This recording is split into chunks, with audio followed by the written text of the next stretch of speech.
ಸಮಯ ಆಗಿದೆ, ಪ್ರಾರಂಭ ಮಾಡೋಣ. ಚಂದ್ರಕಲಾ ಅವರು. ಹಾ ಸರ್. ಎಲ್ರಿಗೂ ನಮಸ್ಕಾರ. ಅಖಿಲ ಭಾರತೀಯ ಸಾಹಿತ್ಯ ಪರಿಷತ್ ಜಿಲ್ಲಾ ಸಮಿತಿ ಮೈಸೂರು 199ನೇ ಉಪನ್ಯಾಸ ಕಾರ್ಯಕ್ರಮಕ್ಕೆ ತಮಗೆಲ್ಲರಿಗೂ ಆತ್ಮೀಯವಾದ ಸ್ವಾಗತವನ್ನ ಕೋರುತ್ತೇನೆ. ಈ ದಿನದ ಉಪನ್ಯಾಸಕರು ಪ್ರೊಫೆಸರ್ MR ನಾಗರಾಜ್ರವರು, ಪ್ರಾಧ್ಯಾಪಕರು, ರಸಾಯನಶಾಸ್ತ್ರ ವಿಭಾಗ, ಬೆಂಗಳೂರು ವಿಜ್ಞಾನ ಕಾಲೇಜಿವರಿಂದ. ಈ ದಿನದ ವಿಷಯ ಸಾಹಿತ್ಯ ಸಾಕ್ಷರತೆ. ಒಂದು ಎಲ್ರಿಗೂ ಕೂಡ ಕುತೂಹಲ ಇರುವಂತಹ ವಿಚಾರದ ಬಗ್ಗೆ ಮತ್ತಷ್ಟು ವಿಷಯಗಳನ್ನ ತಿಳಿಯೋಣ. ನಮ್ಮ ಕಾರ್ಯಕ್ರಮವನ್ನ ಪ್ರಾರ್ಥನೆ ಮೂಲಕ ಪ್ರಾರಂಭ ಮಾಡೋಣ. ಸರ್, ಚೈತ್ರ ಅವ್ರು ಇದ್ದಾರಾ? ಬಂದಾಗ ಕಾಣ್ಲಿಲ್ಲ. ಕಾತ್ಯಾಯನಿ ಅವ್ರಿಗೆ ಹೇಳಿ. ಕಾತ್ಯಾಯನಿ ಪ್ರಾರ್ಥನೆ ಮೂಲಕ ಈ ಕಾರ್ಯಕ್ರಮವನ್ನ ಪ್ರಾರಂಭ ಮಾಡಬೇಕಾಗಿ ಕೋರುತ್ತೇನೆ. ನಮಸ್ಕಾರ. ವೀಣಾಪಾಣಿ ವಿಶ್ವ ಕಲ್ಯಾಣಿ, ವೀಣಾಪಾಣಿ ವಿಶ್ವ ಕಲ್ಯಾಣಿ, ಸನ್ಮತಿ ನೀಡು ವರದಾಯಿನಿ, ಸನ್ಮತಿ ನೀಡು ವರದಾಯಿನಿ, ವೀಣಾಪಾಣಿ ವಿಶ್ವ ಕಲ್ಯಾಣಿ, ವೀಣಾಪಾಣಿ ವಿಶ್ವ ಕಲ್ಯಾಣಿ, ಅಕ್ಷರ ಕಲಿಸುವ ವಿದ್ಯಾಮಾತೆ, ವಿಶ್ವಕ್ಕೆ ನೀನೇ ಜ್ಞಾನದಾತೆ, ಅಕ್ಷರ ಕಲಿಸುವ ವಿದ್ಯಾಮಾತೆ, ವಿಶ್ವಕ್ಕೆ ನೀನೇ ಜ್ಞಾನದಾತೆ, ನಮ್ಮನ್ನು ಸಲಹುವ ಶಾರದಾ ಮಾತೆ, ನಮಿಪೆವು ನಿನ್ನ ಚರಣ ಕಮಲಕ್ಕೆ, ನಮಿಪೆವು ನಿನ್ನ ಚರಣ ಕಮಲಕ್ಕೆ, ವೀಣಾಪಾಣಿ ವಿಶ್ವ ಕಲ್ಯಾಣಿ, ವೀಣಾಪಾಣಿ ವಿಶ್ವ ಕಲ್ಯಾಣಿ, ಹಂಸವಾಹಿನಿ ನೀನಮ್ಮ, ಬ್ರಹ್ಮನ ರಾಣಿ ನೀನಮ್ಮ, ಹಂಸವಾಹಿನಿ ನೀನಮ್ಮ, ಬ್ರಹ್ಮನ ರಾಣಿ ನೀನಮ್ಮ, ವಿದ್ಯಾ ಬುದ್ಧಿ ನೀಡಮ್ಮ, ನಿನ್ನ ಕೃಪೆಯು ನಮಗಿರಲಮ್ಮ, ನಿನ್ನ ಕೃಪೆಯು ನಮಗಿರಲಮ್ಮ, ವೀಣಾಪಾಣಿ ವಿಶ್ವ ಕಲ್ಯಾಣಿ, ವೀಣಾಪಾಣಿ ವಿಶ್ವ ಕಲ್ಯಾಣಿ. ಧನ್ಯವಾದಗಳು. ಸುಶ್ರಾವ್ಯವಾಗಿ ಶಾರದೆಯನ್ನ ಸ್ತುತಿಸಿದಂತಹ ಶ್ರೀಮತಿ ಕಾತ್ಯಾಯಿನಿ ಅವರಿಗೆ ಧನ್ಯವಾದಗಳು. ಈಗ ಈ ಕಾರ್ಯಕ್ರಮಕ್ಕೆ ತಮ್ಮೆಲ್ಲರನ್ನ ಆತ್ಮೀಯವಾಗಿ ಸ್ವಾಗತಿಸಲಿದ್ದಾರೆ ಡಾಕ್ಟರ್ ವಿ ರಂಗನಾಥ್ ಅವರು, ವಲಯ ಪ್ರಮುಖರು, ಶ್ರೀಗಂಧ ವಲಯ, ಆಭಾಸಪ, ಮೈಸೂರು, ಕರ್ನಾಟಕ ಇವರಿಂದ. ಎಲ್ರಿಗೂ ನಮಸ್ಕಾರ. ಅಖಿಲ ಭಾರತೀಯ ಸಾಹಿತ್ಯ ಪರಿಷತ್ತಿನ ಮೈಸೂರಿನ ಜಿಲ್ಲಾ ಸಮಿತಿ ನಿರಂತರವಾಗಿ ನಡೆಸ್ಕೊಂಡ್ಬರ್ತಿರುವಂತಹ ಪ್ರತಿ ಶನಿವಾರದ ಈ ವೆಬಿನಾರ್ ಕಾರ್ಯಕ್ರಮ ಇವತ್ತು 199ನೆಯ ಒಂದು ಮಹತ್ವದ ಕಾರ್ಯಕ್ರಮ. ಮುಂದಿನ ವಾರಕ್ಕೆ 200 ಕಂತುಗಳನ್ನು ನಾವು ಪೂರೈಸ್ತಾ ಇದ್ದೀವಿ. ಹಾಗಾಗಿ 3ನೇ ತಾರೀಕು ಇದಕ್ಕೆ ಸಂಬಂಧಪಟ್ಟಾಗೆ ಒಂದು ದೊಡ್ಡ ಸಮಾರಂಭನೂ ಸಹ ಮೈಸೂರಿನಲ್ಲಿ ನಡೀತಾ ಇದೆ. ಈ ಕೊನೆ 190 ಮತ್ತು 200 ಇದೊಂದು ವಿಶೇಷವಾಗಿ ಮನಸ್ಸಿನಲ್ಲಿ ಉಳ್ಕೋಬೇಕು ಅಂತಹ ಒಂದು ಕಾರ್ಯಕ್ರಮ ಆಗಬೇಕು ಅನ್ನೋಂತಹ ಆಸೆ ಇಟ್ಕೊಂಡು ಪ್ರಯತ್ನವನ್ನು ಮಾಡ್ತಿರುವಾಗ ನಮಗೆ ಅದಾಗೆ ಒದಗಿ ಬಂದಂತಹ ಒಂದು ಸುಯೋಗ ಅಂದರೆ ಪ್ರೊಫೆಸರ್ MR ನಾಗರಾಜು ಅವರು. ಯಾಕೆಂದರೆ ಅವರು ಯಾವಾಗಲೂ ಬ್ಯುಸಿ ಇರ್ತಾರೆ. ಅಷ್ಟಾಗೂ ಸಹ ಇವತ್ತು ನಮ್ಮ ಈ 199ನೆಯ ಕಾರ್ಯಕ್ರಮದಲ್ಲಿ ಮಾತಾಡೋದಕ್ಕೆ ಅವರು ಒಪ್ಕೊಂಡಿರುವಂಥದ್ದು ನಮಗೆ ಬಹಳ ಬಹಳ ಸಂತೋಷದ ಒಂದು ವಿಷಯ. ಯಾಕಂದರೆ ಇವ್ರನ್ನ ಪರಿಚಯ ಮಾಡಿಕೊಡೋದು ಅಂದರೆ ತುಂಬ ಒಂದು ರೀತಿ ಕಷ್ಟದ ಕೆಲಸನೇ. ಸಾಕಷ್ಟು ವಿಷಯಗಳು ಅವ್ರ ಬಗ್ಗೆ ಹೇಳೋವಂಥದ್ದಿದೆ. ಆದರೆ ಈ ಕಾರ್ಯಕ್ರಮದಲ್ಲಿ ಅವರು ಹೆಚ್ಚು ಮಾತಾಡಬೇಕಾಗಿರೋದ್ರಿಂದ ಕೆಲವು ಸಾಲುಗಳಲ್ಲಿ ಅವರ ಪರಿಚಯವನ್ನು ಮಾಡುವಂಥ ಪ್ರಯತ್ನವನ್ನು ಮಾಡ್ತೀನಿ. ಪ್ರೊಫೆಸರ್ ನಾಗರಾಜ್ ಅವರು ಮೂಲತಃ ರಸಾಯನಶಾಸ್ತ್ರ ಅದರ ಪ್ರಾಧ್ಯಾಪಕರು. ಸುಮಾರು 40 ವರ್ಷಗಳ ಬೋಧನೆಯನ್ನು ಮಾಡಿ 2008ರಲ್ಲಿ ನಿವೃತ್ತಿಯಾಗಿದ್ದಾರೆ. ಪ್ರೊಫೆಸರ್ ನಾಗರಾಜ್ ಅವರ ಹೆಸರು ಇಡೀ ರಾಜ್ಯದ ಶೈಕ್ಷಣಿಕ ವಲಯದಲ್ಲಿ ಹೆಚ್ಚು ಪರಿಚಿತವಾದಂತಹ ಹೆಸರು. ಇದರ ಜೊತೆಗೆ ಅವರು ರಾಜ್ಯದಾದ್ಯಂತ ಪ್ರವಾಸವನ್ನು ಮಾಡಿ ಜನಪ್ರಿಯ ವಿಜ್ಞಾನ ಇದರ ಬಗ್ಗೆ ಅರಿವನ್ನು ಮೂಡಿಸಿದ್ದಾರೆ. ಪ್ರೌಢಶಾಲೆ ಮತ್ತು ಪದವಿ ಪೂರ್ವ ವಿಜ್ಞಾನ ಪಠ್ಯ ಪುಸ್ತಕಗಳ ಪರಿಷ್ಕರಣೆ ಸಮಿತಿಯ ಅಧ್ಯಕ್ಷರಾಗಿಯೂ ಸಹ ನಾಗರಾಜ್ ಅವರು ಕೆಲಸವನ್ನು ಮಾಡಿದ್ದಾರೆ. ಬಾಲವಿಜ್ಞಾನ, ದಿಕ್ಸೂಚಿ ಮುಂತಾದ ಈ ಮಾಸಪತ್ರಿಕೆಗಳು ಏನು ಪ್ರಕಟ ಆಗುತ್ತೆ ಅದರ ಸಂಪಾದಕರಾಗಿಯೂ ಸೇವೆಯನ್ನು ಸಲ್ಲಿಸಿದ್ದಾರೆ. ನಾಗರಾಜ್ ಅವ್ರ ಬಗ್ಗೆ ವಿಶೇಷವಾಗಿ ಹೇಳುವಂಥದ್ದು ಅಂತ ಹೇಳಿದ್ರೆ, ಅವರು ಬರೆದಿರುವಂತಹ ಪತ್ರಗಳು, ಈ ಪ್ರಶ್ನೋತ್ತರ ಪ್ರಯೋಗ ಅಂತಲೇ ಅದಕ್ಕೆ ಒಂದು ಹೆಸರನ್ನ ಕೊಟ್ಕೊಂಡಿರುವಂಥದ್ದು, ಯಾವುದೇ ವರ್ಗ ಆಗಿರ್ಬೋದು, ವಯೋಮಾನ ಆಗಿರ್ಬೋದು, ಅವರು ಯಾವುದೇ ವಿಷಯಕ್ಕೆ ಸಂಬಂಧಪಟ್ಟ ಹಾಗೆ ಇವರಿಗೆ ಪತ್ರವನ್ನು ಬರೆದರೆ ಅದಕ್ಕೆ ಪತ್ರದ ಮೂಲಕ ಉತ್ತರವನ್ನು ಕೊಡುವಂಥದ್ದು ಇವರ ವಿಶೇಷ. ಕೇಳಿದ್ರೆ ಆಶ್ಚರ್ಯ ಅನಿಸುತ್ತೆ. ಇದುವರೆಗೆ ಸುಮಾರು 20,000ಕ್ಕೂ ಹೆಚ್ಚು ಪತ್ರಗಳಿಗೆ ಇವರು ಉತ್ತರವನ್ನು ಕೊಟ್ಟಿದ್ದಾರೆ. ಮತ್ತು ಸಾಮಾಜಿಕ ಜಾಲತಾಣಗಳಲ್ಲಿ ಅನೇಕ ಚುಟುಕು ಘೋಷವಾಕ್ಯಗಳನ್ನು ಇವರು ಹಾಕ್ತಾರೆ. ಇದು ಅನೇಕರಿಗೆ ತುಂಬ ಪರಿಣಾಮಕಾರಿ ಹಾಗೆ ಅಂತ ಅನ್ಸುತ್ತೆ. ಯಾಕಂದರೆ ಅವೆಲ್ಲ ಒಂಥರ ಜೀವನಕ್ಕೆ ಒಂದು ದಾರಿಯನ್ನು ತೋರಿಸುವಂಥದ್ದು. ಇವರನ್ನು ಬಲ್ಲಂತಹವರು ಇವರನ್ನು ಕಾವಿ ತೊಟ್ಟಿರದ ಸನ್ಯಾಸಿ ಅಂತಲೂ ಕರೀತಾರೆ. ಯಾಕಂದರೆ ಅಷ್ಟರ ಮಟ್ಟಿಗೆ ಇವರು ತಮ್ಮನ್ನು ತಾವು ಸಮಾಜ ಸೇವೆಗೆ ಮುಡಿಪಾಗಿಟ್ಕೊಂಡಿರುವಂಥವ್ರು. ರಾಜ್ಯದಲ್ಲಿ ಎಲ್ಲ ಕಡೆನೂ ಪ್ರವಾಸ ಮಾಡ್ತಾರೆ. ಕಲೆ, ಸಾಹಿತ್ಯ, ಅಧ್ಯಾತ್ಮ, ವಿಜ್ಞಾನ ಇವುಗಳ ಬಗ್ಗೆ ಸಾಕಷ್ಟು ಪ್ರಚಾರದ ಕಾರ್ಯಕ್ರಮಗಳಲ್ಲಿ ಭಾಗವಹಿಸ್ತಾರೆ. ಪ್ರೊಫೆಸರ್ ನಾಗರಾಜ್ ಅವರಿಗೆ ರಾಜ್ಯ ಸರ್ಕಾರ ಕೊಡುವಂತಹ ಅತ್ಯುತ್ತಮ ಶಿಕ್ಷಕ ಪ್ರಶಸ್ತಿ ಸಿಕ್ಕಿದೆ. ಇದಲ್ಲದೆ ಹಲವಾರು ರಾಜ್ಯ ಮಟ್ಟದ ಪ್ರಶಸ್ತಿಗಳು ಸಹ ಅವ್ರನ್ನ ಅರಸಿ ಬಂದಿದೆ. ಈಗಾಗಲೇ 22 ಮೌಲಿಕ ಕೃತಿಗಳನ್ನು ಕನ್ನಡದಲ್ಲಿ ಪ್ರೊಫೆಸರ್ ನಾಗರಾಜ್ ಅವರು ರಚನೆ ಮಾಡಿದ್ದಾರೆ. ಸದ್ಯದಲ್ಲೇ ಇನ್ನೂ 2 ಕೃತಿಗಳು ಬಿಡುಗಡೆ ಆಗೋದ್ರಲ್ಲಿದೆ. ರಾಜ್ಯ ಮಟ್ಟದ ಹಲವಾರು ಪತ್ರಿಕೆಗಳಲ್ಲಿ ವಿಜ್ಞಾನಕ್ಕೆ ಸಂಬಂಧಿಸಿದ ಹಾಗೆ ಹಾಗೂ ಬೇರೆ ಬೇರೆ ವಿಷಯಗಳಿಗೆ ಸಂಬಂಧಪಟ್ಟ ಹಾಗೆ ಅವರು ಲೇಖನಗಳನ್ನ ಬರೆದಿದ್ದಾರೆ. ಇದಲ್ಲದೆ ರೇಡಿಯೋದಲ್ಲಿ ಬರುವಂತಹ ಫೋನ್ ಇನ್ ಕಾರ್ಯಕ್ರಮಗಳು, ಆಕಾಶವಾಣಿ, ದೂರದರ್ಶನಗಳಲ್ಲಿ ಅನೇಕ ಕಾರ್ಯಕ್ರಮಗಳಲ್ಲಿ ಇವರು ಭಾಗವಹಿಸಿದ್ದಾರೆ. ಅದಲ್ಲದೆ ನಮ್ಮ ರಾಜ್ಯ ಸರ್ಕಾರ ಸರ್ಕಾರಿ ನೌಕರರುಗಳಿಗೆ ಈ ಆಡಳಿತದಲ್ಲಿ ಕನ್ನಡ ಅನ್ನುವಂಥ ಒಂದು ಕಾರ್ಯಾಗಾರವನ್ನು ಮಾಡುತ್ತೆ. ಕನ್ನಡ ಗೊತ್ತಿಲ್ಲದಿದ್ದಂತಹ ಅಧಿಕಾರಿಗಳಿಗೆ ಕನ್ನಡವನ್ನು ಕಲಿಸುವಂತಹ ಒಂದು ಕಾರ್ಯಕ್ರಮ. ಅದರಲ್ಲೂ ಸಹ ಇವರು ಉಪನ್ಯಾಸಕರಾಗಿ ಕೆಲಸವನ್ನು ಮಾಡಿದ್ದಾರೆ. ಗಮಕಿಗಳು ಸಹ ಆಗಿದ್ದಾರೆ. ಇವರ ಬಗ್ಗೆ ತಿಳಿದಂತಹ ಮಾಜಿ ರಾಷ್ಟ್ರಪತಿ APJ ಅಬ್ದುಲ್ ಕಲಾಂ ಇವರ ಕೆಲಸವನ್ನು ಶ್ಲಾಘನೆಯನ್ನು ಮಾಡಿರುವಂಥದ್ದು. ಮೂಲತಃ ರಸಾಯನಶಾಸ್ತ್ರದ ಪ್ರಾಧ್ಯಾಪಕರಾದರೂ ಸಹ ಭೌತಶಾಸ್ತ್ರ, ಗಣಿತಶಾಸ್ತ್ರ, ಬೇರೆ ಬೇರೆ ರೀತಿಯ ವಿಜ್ಞಾನದ ಇತರೆ ಶಾಖೆಗಳ ಬಗ್ಗೆಯೂ ಇವರು ಸಾಕಷ್ಟು ಮಾಹಿತಿಯನ್ನು ಹೊಂದಿದ್ದಾರೆ. ಇಂತಹ ಪ್ರೊಫೆಸರ್ MR ನಾಗರಾಜ್ ಅವರು, ಯಾಕಂದರೆ ಹೆಚ್ಚು ಪರಿಚಯ ಮಾಡಿದವರು ಬೇಸರ ಆಗುತ್ತೆ ಅನ್ನೋದು ನನಗೆ ಗೊತ್ತಿರುವಂಥ ವಿಷಯ. ಆದರೆ ಇಷ್ಟು ವಿಷಯವನ್ನು ಅವ್ರ ಬಗ್ಗೆ ಹೇಳಲೇಬೇಕು ಅಂತ ಅಂದ್ಕೊಂಡು ಅವರ ಕ್ಷಮೆಯನ್ನು ಕೋರಿ ಇಷ್ಟು ಪರಿಚಯವನ್ನು ಅವ್ರ ಬಗ್ಗೆ ಮಾಡಿದ್ದೀನಿ. ಇವತ್ತು ಸಾಹಿತ್ಯ ಸಾಕ್ಷರತೆ ಅನ್ನೋ ವಿಷಯದ ಬಗ್ಗೆ ಅವರು ಮಾತಾಡೋರಿದ್ದಾರೆ. ಅವರಿಗೆ ನಮ್ಮ ಅಖಿಲ ಭಾರತೀಯ ಸಾಹಿತ್ಯ ಪರಿಷತ್ತಿನ ಮೈಸೂರು ಜಿಲ್ಲಾ ಸಮಿತಿಯ ಪರವಾಗಿ ಹೃತ್ಪೂರ್ವಕವಾದಂತಹ ಸ್ವಾಗತವನ್ನು ಕೋರ್ತಾ ಇದ್ದೀನಿ.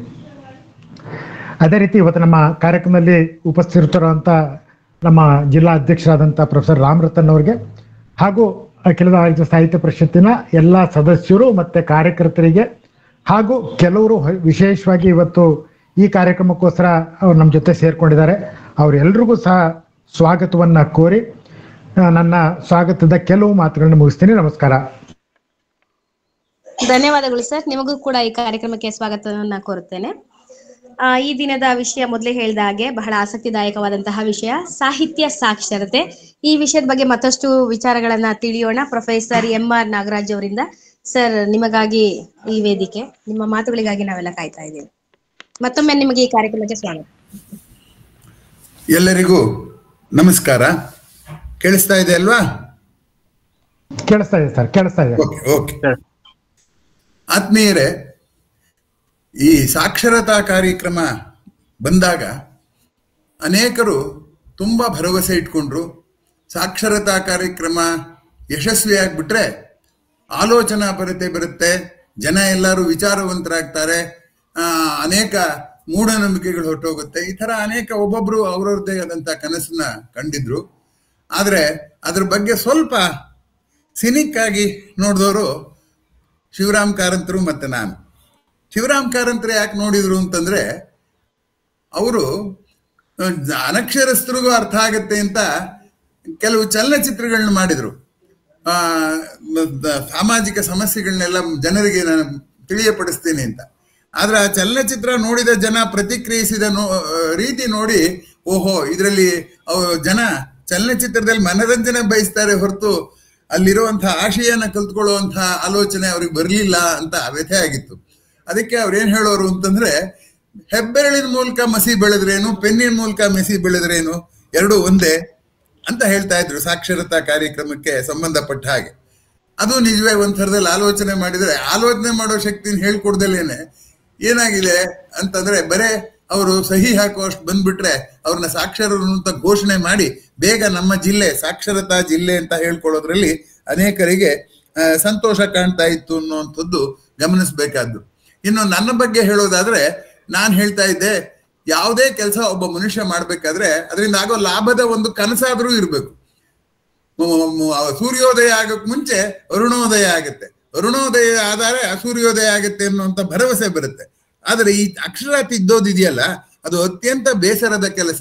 ಈಗ ನಾವು ನಮ್ಮ ಭಾಷೆ ಬಿಟ್ಬಿಟ್ಟು, ಕನ್ನಡ ಭಾಷೆ ಬಿಟ್ಬಿಟ್ಟು ಜಾಪನೀಸ್ ಭಾಷೆ ಕಲ್ತ್ಕೊಳಕ್ ಹೊರಡಿ, ಅಕ್ಷರ ತಿದ್ದೆ ಅವಾಗ ನಿಮಗೆ ಗೊತ್ತಾಗುತ್ತೆ. ಅದು ಅಕ್ಷರ ತಿಳ್ಕೊಂಡು ಯಾವ ಕಾಲಕ್ಕೆ ನಾನು ಜಾಪನೀಸ್ ಭಾಷೆನ ಅರ್ಥ ಮಾಡ್ಕೊಳ್ಳೋದು ಅನ್ನುವಂಥದ್ದು ಎಲ್ಲ. ಹೀಗಾಗಿ ನಾನು ಒಂದು ಸಲಹೆ ಕೊಟ್ಟೆ, ಸಾಕ್ಷರತೆಯ ಜೊತೆಗೆ ವೈಜ್ಞಾನಿಕ ಸಾಕ್ಷರತೆಯನ್ನು ಯಾಕೆ ಜೊತೆಲಿ ತರಬಾರದು? ವೈಜ್ಞಾನಿಕ ಸಾಕ್ಷರತೆ ಅಂದ್ರೆ ಮನೆಯಲ್ಲೇ ಸಿಗೋ ವಸ್ತುಗಳನ್ನ ಇಟ್ಕೊಂಡು ಒಂದು ಸರಳವಾದ ಪ್ರಯೋಗ ಮಾಡಿ, ಆ ಪ್ರಯೋಗದ ಮೂಲಕ ಅವ್ರಿಗೆ ಬರವಣಿಗೆಯಲ್ಲಿ ಆಗಿರುವಂತಹ ಏಕತಾನತೆಯನ್ನ ಕಳೆದ್ರೆ ಅತ್ಲಾಗ ವಿಜ್ಞಾನನೂ ಕಲಿಸಿದಾಗುತ್ತೆ, ನಿಸರ್ಗದ ಬಗ್ಗೆ ಕುತೂಹಲನೂ ಬೆಳೆಸಿದಾಗುತ್ತೆ, ಅಕ್ಷರನೂ ಕಲಿಸಿದಾಗುತ್ತೆ. ಎರಡು ಜೊತೆಲೆ ಮಾಡಿ ಅನ್ನುವಂಥ ಸಲಹೆ ಕೂಡ ನಾನು ಕೊಟ್ಟಿದ್ದುಂಟು. ಸಾಕ್ಷರತೆ ಮತ್ತು ವೈಜ್ಞಾನಿಕ ಸಾಕ್ಷರತೆ ಎರಡು ಜೊತೆಯಲ್ಲಿ ಹೋಗ್ಬೇಕು ಅಂತ. ಆದ್ರೆ ಅದನ್ನ ಯಾರು ಅಷ್ಟೊಂದು ಗಂಭೀರವಾಗಿ ತಗೊಂಡ ಹಾಗೆ ಕಾಣೆ. ಏನೇ ಆಗ್ಲಿ ಸಾಕ್ಷರತಾ ಕಾರ್ಯಕ್ರಮ ನಮ್ಮ ದೇಶದಲ್ಲಿ ನಡೀತು. ಆಮೇಲೆ ಇನ್ನೊಂದು ವಿಚಿತ್ರವಾದಂತಹ ಪ್ರಗತಿ ಆಯ್ತು. ಅದೇನಪ್ಪಾ ಅಂತಂದ್ರೆ, ಸಾಕ್ಷರತೆ ಅನ್ನೋ ಪದಾನೇ ಅನೇಕ ರೀತಿಲಿ ಬಳಕೆ ಮಾಡೋದಕ್ಕೆ ಶುರು ಮಾಡಿದ್ರು. ಆರೋಗ್ಯ ಸಾಕ್ಷರತೆ, ಕಂಪ್ಯೂಟರ್ ಸಾಕ್ಷರತೆ, ವಿದ್ಯುನ್ಮಾನ ಸಾಕ್ಷರತೆ, ಈ ರೀತಿಯಾದಂತಹ ಪದಗಳನ್ನೆಲ್ಲವನ್ನು ನಾವು ಬಳಕೆ ಮಾಡೋದಕ್ಕೆ ಪ್ರಾರಂಭ ಮಾಡಿದ್ವು. ಯಾಕೆ ಅಂದ್ರೆ, ಆಧುನಿಕ ಮಾನವ ಅನೇಕ ಸಂಗತಿಗಳ ಬಗ್ಗೆ ಆಳವಾಗಿ ಅಲ್ದಿದ್ರು ಕೆಲವು ಮೂಲಭೂತ ಸಂಗತಿಗಳನ್ನಾದ್ರೂ ತಿಳ್ಕೊಳ್ಳಿ ಅನ್ನುವಂಥ ಆಶಯ. ABC ಆಫ್ ಫಿಸಿಕ್ಸ್ ಅಂತ ಇಂಗ್ಲಿಷ್ ನಲ್ಲಿ ಒಂದು ಪುಸ್ತಕ ಇದೆ. ಹಾಗೆ ಕನ್ನಡದಲ್ಲೂ ಭೌತಶಾಸ್ತ್ರದ ಆ ಇ ಅಂತ ಬರೀತಾ ಇದ್ರು. ಈ ಆ ಇ ಅಂತ ಬರೆಯೋದಕ್ಕಿಂತ ಈ ಸಾಕ್ಷರತೆ ಅಂತ ಬರೆಯುವಂಥದ್ದು ವಾಸಿ ಅಂತ ಅಂದ್ಬಿಟ್ಟು ಸಾಕ್ಷರತೆ ಅನ್ನೋ ಪದನ ಇನ್ನೂ ವಿಸ್ತಾರಗೊಳಿಸಿ ಯಾವುದಾದ್ರೂ ಒಂದು ಕ್ಷೇತ್ರದ ಮೂಲಭೂತ ಸಂಗತಿಗಳನ್ನ ಅರಿಯೋದನ್ನ ಸಾಕ್ಷರತೆ ಅಂತ ಕರೆಯೋದಕ್ಕೆ ಪ್ರಾರಂಭ ಮಾಡಿದ್ರು. ಆದ್ರಿಂದ ಭಾಷಾ ಸಾಕ್ಷರತೆ ಇವತ್ತು ಅನೇಕ ಸಾಕ್ಷರತೆಗಳಾಗಿ ಕವಲು ಹೊಡೆದಿದೆ ಅನ್ನುವಂಥದ್ದು ಗಮನಿಸಬೇಕಾದ್ದು. ಇಲ್ಲಿ ಭಾಷೆ ಮತ್ತು ಸಾಹಿತ್ಯ ಎರಡೂ ಬೇರೆ ಅನ್ನುವಂಥದ್ರ ಬಗ್ಗೆ ಅನುಮಾನವೇ ಇಲ್ಲ. ಆದ್ರೆ ಭಾಷಾ ಸಾಕ್ಷರತೆಗೂ ಮತ್ತೆ ಸಾಹಿತ್ಯ ಸಾಕ್ಷರತೆಗೂ ಆಗಿಂದಾಗ್ಗೆ ಗೊಂದಲ ಉಂಟಾಗ್ತಾ ಇರೋದಂತೂ ಮತ್ತೆ ಮತ್ತೆ ನಮ್ಗೆ ಕಂಡು ಬರ್ತಾ ಇರುವಂತ ಸಂಗತಿ. ಹೀಗೆ ಯಾಕೆ? ಭಾಷೆನೇ ಬೇರೆ, ಸಾಹಿತ್ಯನೇ ಬೇರೆ ಅನ್ನುವಷ್ಟರ ಮಟ್ಟಿಗೆ ಅವೆರಡಕ್ಕೂ ಬೇಕಾಗಿರೋ ಕೌಶಲ್ಯಗಳು ಬೇರೆ ಇರುವಾಗ ಯಾಕೆ ಹೀಗಾಯ್ತು ಅನ್ನುವಂಥದ್ದನ್ನ ಆಲೋಚನೆ ಮಾಡಿದಾಗ 2-3 ಸಂಗತಿಗಳು ಸ್ಪಷ್ಟವಾಗಿ ಹೊಳೆಯುತ್ತೆ. ಮೊದಲನೇದು, ತರಗತಿಗಳಲ್ಲಿ ಏನಾಗುತ್ತಪ್ಪ ಅಂತಂದ್ರೆ, ನಾವು ಭಾಷೆಯನ್ನು ಮತ್ತೆ ಸಾಹಿತ್ಯವನ್ನು ಒಟ್ಟಿಗೆ ಕಲಿಸ್ತೀವಿ. ಈಗ ಒಂದು ಪಠ್ಯ ಪುಸ್ತಕ ತಗೊಳ್ಳಿ, ಅದರಲ್ಲಿ ಪದ್ಯನೂ ಇರುತ್ತೆ, ಗದ್ಯನೂ ಇರುತ್ತೆ, ಭಾಷೆಯಾಗಿ ತತ್ವದ ಚರ್ಚೆ ತರ್ಕ ಇರುವಂತ ಸಾಹಿತ್ಯನೂ ಇರುತ್ತೆ, ಭಾಷೆನೂ ಇರುತ್ತೆ, ಸಾಹಿತ್ಯದ ಪದ್ಯಗಳು ಇರುತ್ತೆ. ಈ ಎರಡು ಒಟ್ಟಿಗೆ ಕಲಿಸೋದ್ರಿಂದ ಯಾವ್ದು ಭಾಷೆ ಯಾವ್ದು ಸಾಹಿತ್ಯ ಅಂತ ಯಾರು ಪ್ರಶ್ನೆ ಹಾಕೊಳ್ಳೋಕೆ ಹೋಗೋದಿಲ್ಲ. ಹಾಗಾಗಿ ಅದು ಒಂದು ಮೊದಲನೇ ಗೊಂದಲಕ್ಕೆ ಕಾರಣ. ಎರಡನೇ ಗೊಂದಲದ ಕಾರಣ ಏನಪ್ಪಾ ಅಂದ್ರೆ, ಎರಡರ ಕಚ್ಚಾ ಸಾಮಗ್ರಿಯು ಒಂದೇ, ಎರಡರಲ್ಲೂ ಕೂಡ ಅಕ್ಷರಗಳೇ ಬಳಕೆ ಮಾಡ್ತೀವಿ, ಅಲ್ಲೇ ಭಾಷೆಯ ಶಬ್ದಗಳನ್ನೇ ಬಳಕೆ ಮಾಡ್ತೀವಿ. ನಾವು ಸಾಹಿತ್ಯದಲ್ಲಿ ಭಾಷೆಯ ಶಬ್ದಗಳಿಗೆ ಏನು ಬಹಿಷ್ಕಾರ ಹಾಕಿಲ್ಲ, ಆದರೆ ಭಾಷೆಯ ಶಬ್ದಗಳನ್ನ ವಿಶೇಷ ಅರ್ಥ ಕೊಟ್ಟು ಸಾಹಿತ್ಯದಲ್ಲಿ ಬಳಕೆ ಮಾಡ್ತಾರೆ ಹೊರತು ಭಾಷೆಯ ಶಬ್ದಗಳನ್ನೇ ಅಲ್ಲಿ ವಿಶೇಷ ಅರ್ಥದಿಂದ ಬಳಕೆ ಮಾಡೋದ್ರಿಂದ BM ಶ್ರೀ ಅವರು ಹೇಳಿದ ಮಾತು ಇಲ್ಲಿ ಅತ್ಯಂತ ಪ್ರಸಕ್ತವಾದ್ದು ಅಂತ ನಾನು ಭಾವಿಸ್ಕೋತೀನಿ. ಅವ್ರು ಹೇಳ್ತಾ ಇದ್ರು, ಜನವಾಣಿ ಬೇರು, ಕವಿವಾಣಿ ಹೂವು. ಬೇರೆ ಬೇರು ಬೇರೆ, ಹೂವು ಬೇರೆ. ಗುಲಾಬಿ ಹೂವು ಕೊಟ್ರೆ ಎಲ್ಲರೂ ಬೇಕು ಅಂತಾರೆ, ಗುಲಾಬಿ ಹೂವಿನ ಬೇರು ಕೊಟ್ರೆ ಯಾರು ಬೇಕು ಅಂತಾರೆ ಅನ್ನೋದಿಲ್ಲ. ಹಾಗಾಗಿ ಜನವಾಣಿಯಿಂದಲೇ ಅದು ವಿಕಸಿತವಾಗಿ ಈ ವಿಪುಲವಾದಂತಹ ಒಂದು ಆಕರ್ಷಣೆಯನ್ನ ತುಂಬಿಕೊಂಡು ಸಾಹಿತ್ಯ ಆಗುತ್ತೆ ಅನ್ನುವಂಥ ಮಾತನ್ನ BM ಶ್ರೀ ಅವರು ಹೇಳಿದ ಅಚ್ಚುಕಟ್ಟಾದಂತಹ ವಾಕ್ಯ ಜನವಾಣಿ ಬೇರು, ಕವಿವಾಣಿ ಹೂವು. ನಮ್ಮ ಈ ಚರ್ಚೆಗೆ ಅನುಗುಣವಾಗಿ ಒಂದು ಅಂಶ ನಾನು ಹೇಳ್ಕೋಬೇಕು ಅಂದ್ರೆ, ಭಾಷೆ ಅಂದ್ರೆ ಏನು ಅಂದ್ರೆ ವಾಸ್ತವದ ಯಥಾವತ್ ವಿವರಣೆ, ಸೀಮಿತ ಅರ್ಥವ್ಯಾಪ್ತಿಯದು, ಒಂದು ಉದ್ದೇಶ ತುಂಬಾ ಕಡಿಮೆ ಇರುವಂಥದ್ದು.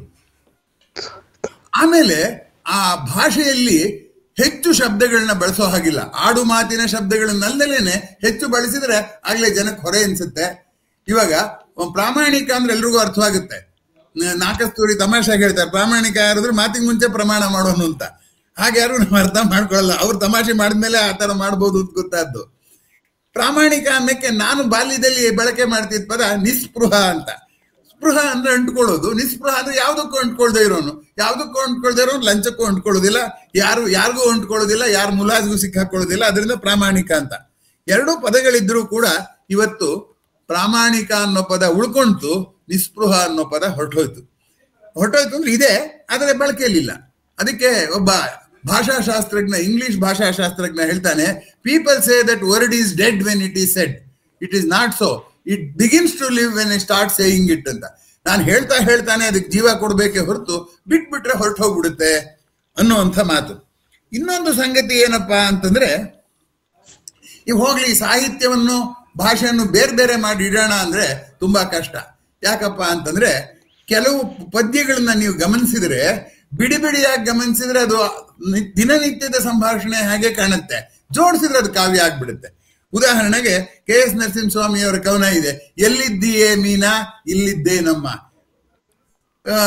ಬಿಸಿ ನೀರು ಹಾಲು ಬಿಸಿ ನೀರು ಎಲ್ಲ ಇಟ್ಕೊಂಡಿದ್ಯಾ?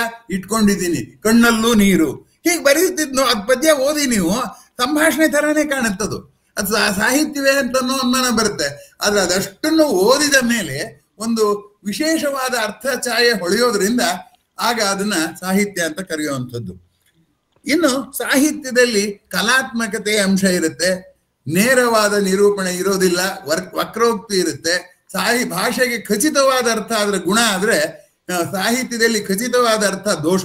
ನಾನಾರ್ಥ ಸಹಿತವು ಕಾವ್ಯವು ಅನ್ನುವಂಥ ಮಾತಿರುತ್ತೆ, ಧ್ವನಿ ಇರುತ್ತೆ, ವಾಚ್ಯಾರ್ಥ ಇರುತ್ತೆ, ಲಕ್ಷಾರ್ಥ ಇರುತ್ತೆ, ಅಲಂಕಾರ ಇರುತ್ತೆ,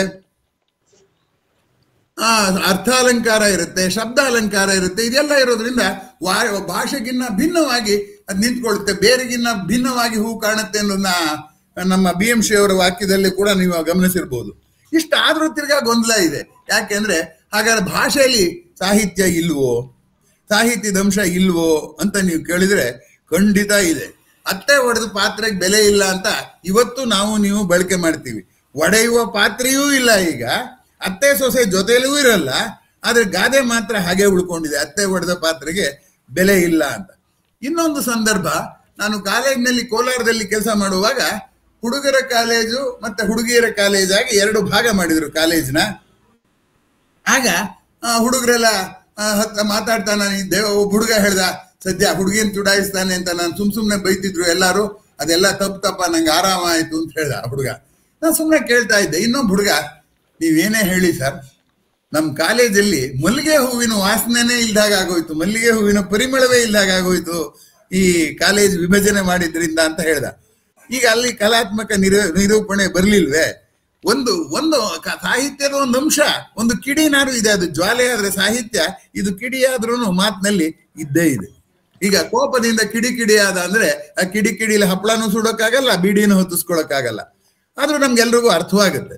ಹಾಗಾಗಿ ಈ ಭಾಷೆ ಸಾಹಿತ್ಯಿಕ ಒಂದು ಲಕ್ಷಣಗಳನ್ನ ಅನೇಕ ರೀತಿಯಲ್ಲಿ ಪಡ್ಕೊಂಡ್ಬಿಡುತ್ತೆ. ಯಾವಾಗ ಪಡ್ಕೊಳ್ಳುತ್ತೆ ಅನ್ನೋದು ಅತ್ಯಂತ ಕುತೂಹಲದ ಸಂಗತಿ. ನನಗ್ ಗೊತ್ತಿರೋ ಹಾಗೆ, ಯಾವಾಗ ನಾವು ಆವೇಶಕ್ಕೆ ಸಿಕ್ಕಾಕೋತೀವಿ, ಆವೇಶ ಏನ್ ಮಾಡುತ್ತೆ, ನಮ್ಮನ್ನ ಆಲಂಕಾರಿಕವಾಗಿ ಪರೋಕ್ಷವಾಗಿ ಹೇಳೋ ಹಾಗೆ ಮಾಡುತ್ತೆ. ಆ ಪರೋಕ್ಷವಾಗಿ ಹೇಳಿದಾಗ ಅದು ಕಾವ್ಯದ ತರ ಕಾಣುತ್ತೆ, ಅಥವಾ ಕಾವ್ಯದ ಅಂಶ ಒಳಗೊಂಡಿರುತ್ತೆ. ಹೀಗಾಗಿ ಭಾಷೆಯಲ್ಲಿರುವ ಗಾದೆಗಳು, ನುಡಿಕಟ್ಟುಗಳು, ಈಗ ಅವಳು ಅವನನ್ನು ನನ್ನನ್ನು ಕೈ ಬಿಡಬೇಡ ಎಂದು ಕೈ ಮುಗಿದು ಕೇಳಿಕೊಂಡರೆ ಅವನು ಕೈ ಬಿಡುವುದಿಲ್ಲ ಎಂದು ಹೇಳಿ ಕೈ ಕೊಟ್ಟ. ಕೈ ಕೊಟ್ಟ ಅಂದ್ರೆ ಕೈ ಹಿಡ್ಕೊಳಕ್ ಕೊಟ್ಟ ಅಂತಲೂ ಆಗತ್ತೆ. ಆದ್ರೂ ನಾವ್ ಯಾರು ಹಾಗೆ ಅರ್ಥ ಮಾಡ್ಕೊಳ್ಳಿಲ್ಲ. ಪ್ರಕಾಶ್ ಅವ್ರು ನಕ್ರು. ಯಾಕೆ ನಕ್ರು? ಕೈ ಕೊಡು ಅಂದ್ರೆ ಮೋಸ ಮಾಡು ಅನ್ನುವಂತ ಒಂದು ನುಡಿ ಕಟ್ಟಿದೆ. ಹಾಗಾಗಿ ಈ ಭಾಷೆಯಲ್ಲಿ ಈ ನುಡಿಕಟ್ಟುಗಳು, ಗಾದೆಗಳು, ಒಗಟುಗಳು ಇವೆಲ್ಲವೂ ಕೂಡ ಕಾವ್ಯದ ಒಂದು ಲಕ್ಷಣದ ಲೇಪನವನ್ನಾದರೂ ಪಡ್ಕೊಂಡಿವೆ ಅಂತ ನಾನು ಭಾವಿಸ್ಕೊಂಡಿದ್ದೀನಿ. ಅನೇಕ ವೇಳೆ ಇಂತಹ ವಿಷಯಗಳು ನಮ್ಗೆ ಗಮನಕ್ಕೆ ಬರೋದಿಲ್ಲ.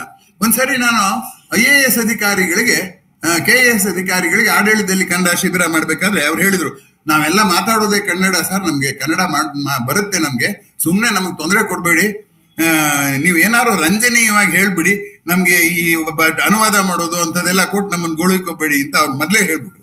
ನಾನು ಹೇಳಿದೆ, ಆಯ್ತು, ಒಂದು ನಿರ್ಬಂಧ, ನಾನು ಹೇಳಿದ ಒಂದು ವಾಕ್ಯವನ್ನ ನೀವು ಕನ್ನಡದಲ್ಲಿ ತಪ್ಪಿಲ್ದಾಗ ಬರೆದು ಬಿಡಿ ಅಂತಂದೆ. ಆಯ್ತು ಸರ್, ನಾವೆಲ್ಲರೂ ಬರಿತೀವಿ ಅಂತ ಹೇಳಿದ್ರು. ಏನು ನಾನು ಹೇಳಿದ್ದು ಅಂದ್ರೆ, ಮುಷ್ಕರ ಆಗಿದೆ, ಕಚೇರಿಗೆ ಸಿಬ್ಬಂದಿ ಬಂದಿಲ್ಲ, ಯಾರ್ಯಾರು ಬಂದಿಲ್ಲ ಅವ್ರಿಗೆ ಒಂದು ದಿನದ ವೇತನ ತಡೆ ಹಿಡಿಯಲಾಗಿದೆ ಅಂತ ಬರೀರಿ ಅಂತ ಹೇಳಿದೆ. ಬರೆದ್ರು ಒಬ್ರು, ಮುಷ್ಕರ ದಿನ ಕೆಲಸಕ್ಕೆ ಬಾರದ ನೌಕರರಿಗೆ ಒಂದು ದಿನದ ವೇತನ ತಡೆ ಹಿಡಿಯಲಾಗಿದೆ ಅಂತ. ನಾನು ಹೇಳಿದೆ, ನೀವೇನಾದ್ರು ಹೀಗೆ ಬರೆದ್ರೆ ನಿಮ್ ಮೇಲೆ ಮಾನನಷ್ಟ ಮೊಕದ್ದಮೆ ಹಾಕ್ತಾರೆ, ಕೆಲಸಕ್ಕೆ ಬಾರದ ಅಂದ್ರೆ ಏನ್ರಿ, ಯೂಸ್ಲೆಸ್ ಅಂತ ಆಗೋದಿಲ್ವೇ ಅಂತಂದೆ. ಹೌದು ಸರ್, ಅದು ತಪ್ಪ. ಇನ್ನೊಬ್ರು ಯಾರು ಕೆಲಸಕ್ಕೆ ಬರದೇ ಇರುವ ಅಂದ್ರೆ ಸರ್, ಅದು ಅದೇ. ಆದ್ದರಿಂದ ನೀವು ಕೆಲಸಕ್ಕೆ ಹಾಜರಾಗದ ಅಂತಲೇ ಬರೀಬೇಕು ಅನ್ನುವಂಥ ಸೂಚನೆಯನ್ನು ಅವರು ಕೊಟ್ಟು, ಅದಕ್ಕೆ ಬರುವ ಭಾಷೆಯ ಬಗ್ಗೆನೂ ಎಚ್ಚರಿಕೆ ತಪ್ಪಿದರೆ ಅದು ಜಾರುಗಲ್ಲೇನೆ, ಭಾಷೆ ಕಲಿಯೋದು ಅಷ್ಟು ಸುಲಭ ಅಲ್ಲ ಅಂತ ನಾನು ಅವ್ರಿಗೆ ಹೇಳಿ ಮುಂದಕ್ಕೆ ಅವರ ಗಮನವನ್ನ ನನ್ನ ಕಡೆಗೆ ಹೇಳ್ಕೊಂಡಿದ್ದೆ. ಇತ್ತೀಚಿನ ಬಳಕೆ ಆಗೋ ಪದಗಳು ನೋಡಿ ಹೇಗಿದೆ. ವೈರಲ್ ಆಗಿದೆ ಅಂತ ಅನ್ನೋದು, ವೈರಸ್ ಅನ್ನೋದು ಕಾಯಿಲೆ ಉಂಟು ಮಾಡೋದು. ಯಾವುದು ಜನಪ್ರಿಯ ಆಗಿದೆಯೋ ಇವಾಗ ಜನಪ್ರಿಯ ಆಗಿದೆ ಅನ್ನೋದಿಲ್ಲ, ವೈರಲ್ ಅಂತ ಹೇಳ್ತಾರೆ. ನಾಯಕ ನಾಯಕಿಯರ ಜೊತೆಗೆ ಹೊಂದಾಣಿಕೆ ಇದೆ ಅಥವಾ ಅವರ ಪಾತ್ರಗಳು ತುಂಬಾ ಪೂರಕವಾಗಿದೆ ಅಂದ್ರೆ ಅವರ ಕೆಮಿಸ್ಟ್ರಿ ತುಂಬಾ ಚೆನ್ನಾಗಿದೆ ಅಂತ ಹೇಳುವಂಥದ್ದಿದೆ. ಈ ಬಳಕೆಗಳನ್ನೆಲ್ಲ ಗಮನಿಸಿದರೆ ಭಾಷೆಯಲ್ಲಿಯೂ ಕೂಡ ಅದನ್ನ ಸಾಹಿತ್ಯವಾಗಿಸುವ ತುಡಿತ ನಮಗರಿವಿಲ್ಲದೆ ಇದೆ ಅಂತ ಆಯ್ತು. ಹೀಗಿರುವಾಗ ಭಾಷೆ ಸಾಹಿತ್ಯದೊಳಗೆ ನುಸುಳಿ, ಸಾಹಿತ್ಯ ಭಾಷೆಯೊಳಗೆ ನುಸುಳಿ ಇರುವಾಗ ಇವೆರಡನ್ನು ಪ್ರತ್ಯೇಕಿಸೋದು ಹೇಗೆ? ಪ್ರತ್ಯೇಕಿಸುವ ಸಾಕ್ಷರತೆ ಹೆಸರಿನಲ್ಲಿ ಇವುಗಳನ್ನ ಸೀಳೋದು ಸರಿಯೇ ಅನ್ನುವಂತ ಪ್ರಶ್ನೆ ನಮಗೆ ಸಹಜವಾಗೇನೆ ಕಾಡುತ್ತೆ. ಆತ್ಮೀಯರೇ, ಈಗ ನಾನು ಹಾಕಿರುವ ಪ್ರಶ್ನೆಗೆ ನೇರವಾಗಿ ಬರ್ತೇನೆ. ಭಾಷೆ ಬಲ್ಲವರಿಗೆ ಸಾಹಿತ್ಯ ಅರ್ಥ ಆಗಲ್ಲ, ಸಾಹಿತ್ಯ ಬಲ್ಲವರಿಗೆ ಭಾಷೆಯೂ ಅರ್ಥ ಆಗುತ್ತೆ. ಅದರಿಂದ ಸಾಹಿತ್ಯ ಅಂದ್ರೆ ಹೆಚ್ಚಿನ ಕಸರತ್ತು, ಹೆಚ್ಚಿನ ಅಧ್ಯಯನ ಮಾಡಬೇಕಾಗಿದೆ ಅನ್ನುವ ದೃಷ್ಟಿಯಿಂದಲಾರೂ ಈ ಎರಡನ್ನು ಪ್ರತ್ಯೇಕಿಸಬೇಕು ಅಂತ ಈಗ ನಿಮಗೂ ಕೂಡ ಅನ್ಸತ್ತೆ ಅಂತ ತಿಳ್ಕೊಂಡಿದ್ದೀನಿ. ಆದರೆ ಸಾಹಿತ್ಯ ಅರ್ಥ ಆಗೋ ಹಾಗೆ ಕಂಡುಬಿಡುತ್ತೆ, ಅದರ ಅರ್ಥ ಅಲ್ಲ. ಇದು ನಾವಿಲ್ಲಿ ಗಮನಿಸ್ಬೇಕಾದ್ದು. ಇಲ್ಲಿ ಸಾಕ್ಷರತೆಯ ಸಮಸ್ಯೆ ಬರೋದು ಇಲ್ಲೇನೆ. ಒಂದು ಪದ್ಯ ಹೇಳ್ತೀನಿ ನಾನು, ಏನಪ್ಪಾ ಅಂತಂದ್ರೆ, ಸರ್ವಜ್ಞನ ಒಂದು ವಚನ ಇದೆ, ಕರೆಯದೆ ಬರುವವನ ಬರೆಯದೆ ಓದುವವನ ಬರಿಗಾಲಲ್ಲಿ ನಡೆಯುವವನ ಕರೆದು ಕೆರದಲ್ಲಿ ಹೊಡೆಯಿಂದ ಸರ್ವಜ್ಞ. ಈ ಪದ್ಯವನ್ನ ತಗೊಂಡ್ರೆ ಗಮನಿಸಿ, ನಾನು ಇದನ್ನ ಜನ ಹೇಗೆ ಅರ್ಥ ಮಾಡ್ಕೋತಾರೆ ಅಂತಂದ್ರೆ, ಕರೆಯದೆ ಬರುವವನ ಅಂದ್ರೆ ಯಾರು ಕರೀದಲೆ ಹೋಗ್ತಾರೋ ಅವನ್ ಕೆರದಲ್ಲಿ ಹೊಡಿ ಅಂತ ಸರ್ವಜ್ಞ ಹೇಳಿದ್ದಾನೆ. ಬರೆಯದೆ ಓದುವವನ ಅಂದ್ರೆ ಬರೆಯದೇ ಇಲ್ಲ, ಸುಮ್ಮನೆ ಕೂತ್ಕೊಂಡು ಓದ್ತಿರ್ತಾನಲ್ಲ, ಅವನಿಗೆ ಕೆರದಲ್ಲಿ ಹೊಡಿ. ಬರಿಗಾಲಲ್ಲಿ ನಡೆಯುವನ ಕೆರದಲ್ಲಿ ಹೊಡಿ ಎಂದ ಸರ್ವಜ್ಞ ಅಂತ ನಾವು ಭಾಷಾ ಸಾಕ್ಷರತೆಯಲ್ಲಿ ಹೇಳ್ಬಿಡ್ತೀವಿ. ಆದರೆ ನಿಧಾನವಾಗಿ ಆಲೋಚನೆ ಮಾಡಿ, ಸರ್ವಜ್ಞ ಭಿಕ್ಷೆ ಬೇಡ್ತಾ ಇದ್ದವನು, ಭಿಕ್ಷಕರನ್ನ ಯಾರು ಕರೆಯೋಲ್ಲ. ಕರೆಯದೆ ತಾನೇ ಹೋಗುವ ಸರ್ವಜ್ಞ ಬೇರೆಯವ್ರಿಗೆ ಕರೆಯದೆ ಹೋಗ್ಬೇಡ ಅಂತ ಹೇಳಕ್ ಸಾಧ್ಯವೇ? ಎರಡನೇದು, ಬರೆಯದೆ ಓದುವನ ಸಾಕ್ಷರತೆ ಇದ್ದದ್ದು 10% ಕರ್ನಾಟಕದಲ್ಲಿ. ಅವಾಗ ಇನ್ನೂ ಕಮ್ಮಿನೇ ಇರಬೇಕು. 12ನೇ ಶತಮಾನ ನಾಮ್ ಕೇಳ್ಕೊಳ್ಳಿ. 12ನೇ ಶತಮಾನದಲ್ಲಿ ಎಷ್ಟಿತ್ತು ನಮ್ಮ ಸಾಕ್ಷರತೆ? ಬರೆಯೋದು ಓದೋದು ಸಮಸ್ಯೆಯೇ ಅಲ್ಲ. ಸಮಸ್ಯೆ ಅಲ್ಲದೆ ಇರೋ ವಿಷಯನ ಇಟ್ಕೊಂಡು ಅವ್ನು ಸರ್ವಜ್ಞ ಹಾಗೆ ಬರೆಯೋಕೆ ಸಾಧ್ಯವಿಲ್ಲ. ಇಷ್ಟ್ರ ಮೇಲೆ ಕರೆಯದೆ ಬರೋದಕ್ಕೂ ಬರೆಯದೆ ಓದೋದಕ್ಕೂ ಶಾಬ್ದಿಕ ಪ್ರಾಸ ಅಲ್ಲ ಇನ್ಯಾವ ಸಂಬಂಧ ಇದೆ? ಮೂರನೇದು ಬರಿಗಾಲಲ್ಲಿ ನಡೆಯುವನ. ವಾಸ್ತವವಾಗಿ ಸರ್ವಜ್ಞ ಕರ್ನಾಟಕವಿಡೀ ಬರಿಗಾಲಲ್ಲೇ ನಡೆದ ಅಂತ ಪ್ರತೀತಿ ಇದೆ. ತಾನೇ ಬರಿಗಾಲಲ್ಲಿ ನಡೆದು ಬೇರೆಯವ್ರನ್ನ ಬರಿಗಾಲಲ್ಲಿ ನಡೆಸೋದಕ್ಕೆ ಸಾಧ್ಯವಿಲ್ಲ. ಹಾಗಾದರೆ ಈ ಪದ್ಯವನ್ನ ನಾನು ಸಾಹಿತ್ಯಿಕ ಮೌಲ್ಯ ಬಿಟ್ಬಿಟ್ಟು ಭಾಷಿಕವಾಗಿ ಅರ್ಥ ಮಾಡ್ಕೊಂಡ್ರೆ ಅರ್ಥ ಇರ್ಲಿ ಅಪಾರ್ಥ ಆಗುತ್ತೆ, ಅನರ್ಥ ಆಗುತ್ತೆ. ಯಾವ್ದೋ ಒಂದು ಯಕ್ಷಗಾನದಲ್ಲಿ ತುಂಬಾ ಚೆನ್ನಾಗಿ ಹೇಳ್ತಿದ್ರು, ಅರ್ಜುನ ಸನ್ಯಾಸ ವೇಷ ಹಾಕೊಂಡ್ ಬಂದಾಗ ಪಾರ್ಥ ನಿನ್ನನ್ನು ಯಾರು ಅಪಾರ್ಥ ಮಾಡ್ಕೋಬಾರದು ಅಂತ, ಹಾಗೆ ಸನ್ಯಾಸಿ ಇಟ್ಲೆ ಅನ್ಕೋಬೇಕು ಅಂತ ಹೇಳ್ತಿರ್ತಾನೆ. ಹಾಗೆ ಅರ್ಥ ಅಪಾರ್ಥ ಆಗುತ್ತೆ ಅನ್ನುವಂಥದ್ದು ಭಾಷಾ ಸಾಕ್ಷರತೆಯ ಹೊಮ್ಮಿನಿಂದ ಸಾಹಿತ್ಯವನ್ನು ಅರ್ಥ ಮಾಡ್ಕೊಳಕ್ ಹೋದ್ರೆ ಅಪಾರ್ಥ ಆಗುತ್ತೆ ಅನ್ನುವಂಥದ್ದನ್ನ ಗಮನಿಸಿ. ಇಲ್ಲಿ ಏನಪ್ಪಾ ಅಂತಂದ್ರೆ ಕರೆಯದೆ ಬರುವುದು ಯಾವುದು ಅಂದ್ರೆ ಕೋಪ, ದುಃಖ, ಭಯ, ಆಸೆ ಇವೆಲ್ಲ ಕರೆಯದೆ ಬರುವಂಥದ್ದು. ಆದ್ರಿಂದ ಕರೆಯದೆ ಬರುವಂಥದ್ದು ಅನ್ನೋದನ್ನ ರೂಪಕವಾಗಿ ಆಲೋಚನೆ ಮಾಡ್ಬೇಕಾಗತ್ತೆ. ಹಾಗಾಗಿ ಆ ರೂಪಕವಾದಂತಹ ಆಲೋಚನೆಯನ್ನ ಭಾಷೆಗೆ ಬೆರೆಸೋದಕ್ಕೆ ಭಾಷಾ ಇವರಿರ್ತಾರಲ್ಲ ಸಾಕ್ಷರರು, ಅವ್ರಿಗೆ ಬರೋಲ್ಲ ಅವ್ರಿಗೆ. ಅದಕ್ಕೆ ಸಂಸ್ಕೃತದಲ್ಲಿ ಒಂದು ಮಾತಿದೆ, ಸಾಕ್ಷರ ವಿಪರೀತಾಶ್ಚೇತ್ ರಾಕ್ಷಸ ಇವ ಕೇವಲ, ಸರಸ ವಿಪರೀತಾಶ್ಚೇತ್ ಸರಸ ಇವ ಕೇವಲ ಅಂತ. ರಾಕ್ಷಸ ಅಂತ ಸಾಕ್ಷರ ಅಂತ ಬರೀರಿ, ಈ ಕಡೆಯಿಂದ ಓದಿ. ವಿಪರೀತ ಅಂದ್ರೆ ತಲಹರಟೆ ಅನ್ನೋ ತರ ಅರ್ಥನೂ ಆಗ್ಬೇಕು. ವಿರುದ್ಧ ದಿಕ್ಕಿನಲ್ಲಿ ಓದಿದ್ರೆ ಏನಾಗುತ್ತೆ? ರಾಕ್ಷಸ ಆಗುತ್ತೆ. ಸರಸ ಅನ್ನೋನ್ನ ಈ ಕಡೆಯಿಂದ ಓದಿ, ಸರಸನೇ ಆಗುತ್ತೆ. ಅದರಿಂದ ಸರಸವಾಗಬೇಕಾಗಿದ್ದು ಸಾಹಿತ್ಯ. ಆದ್ರೆ ಈ ಭಾಷಾ ಸಾಕ್ಷರರಿದಾರಲ್ಲ, ಅವರು ತಮ್ಮ ಜಾಣತನವನ್ನು ಪ್ರದರ್ಶಿಸೋದಕ್ಕೆ ಹೋಗಿ ಅವ್ರು ಏನ್ ಮಾಡ್ತಾ ಇದ್ದಾರೆ ಅಂತಂದ್ರೆ, ಅವರು ರಾಕ್ಷಸರಾಗ್ತಾ ಇದ್ದಾರೆ ಅಂತನ್ನುವಂಥ ಮಾತು. ಇರ್ಲಿ ಬಿಡಿ.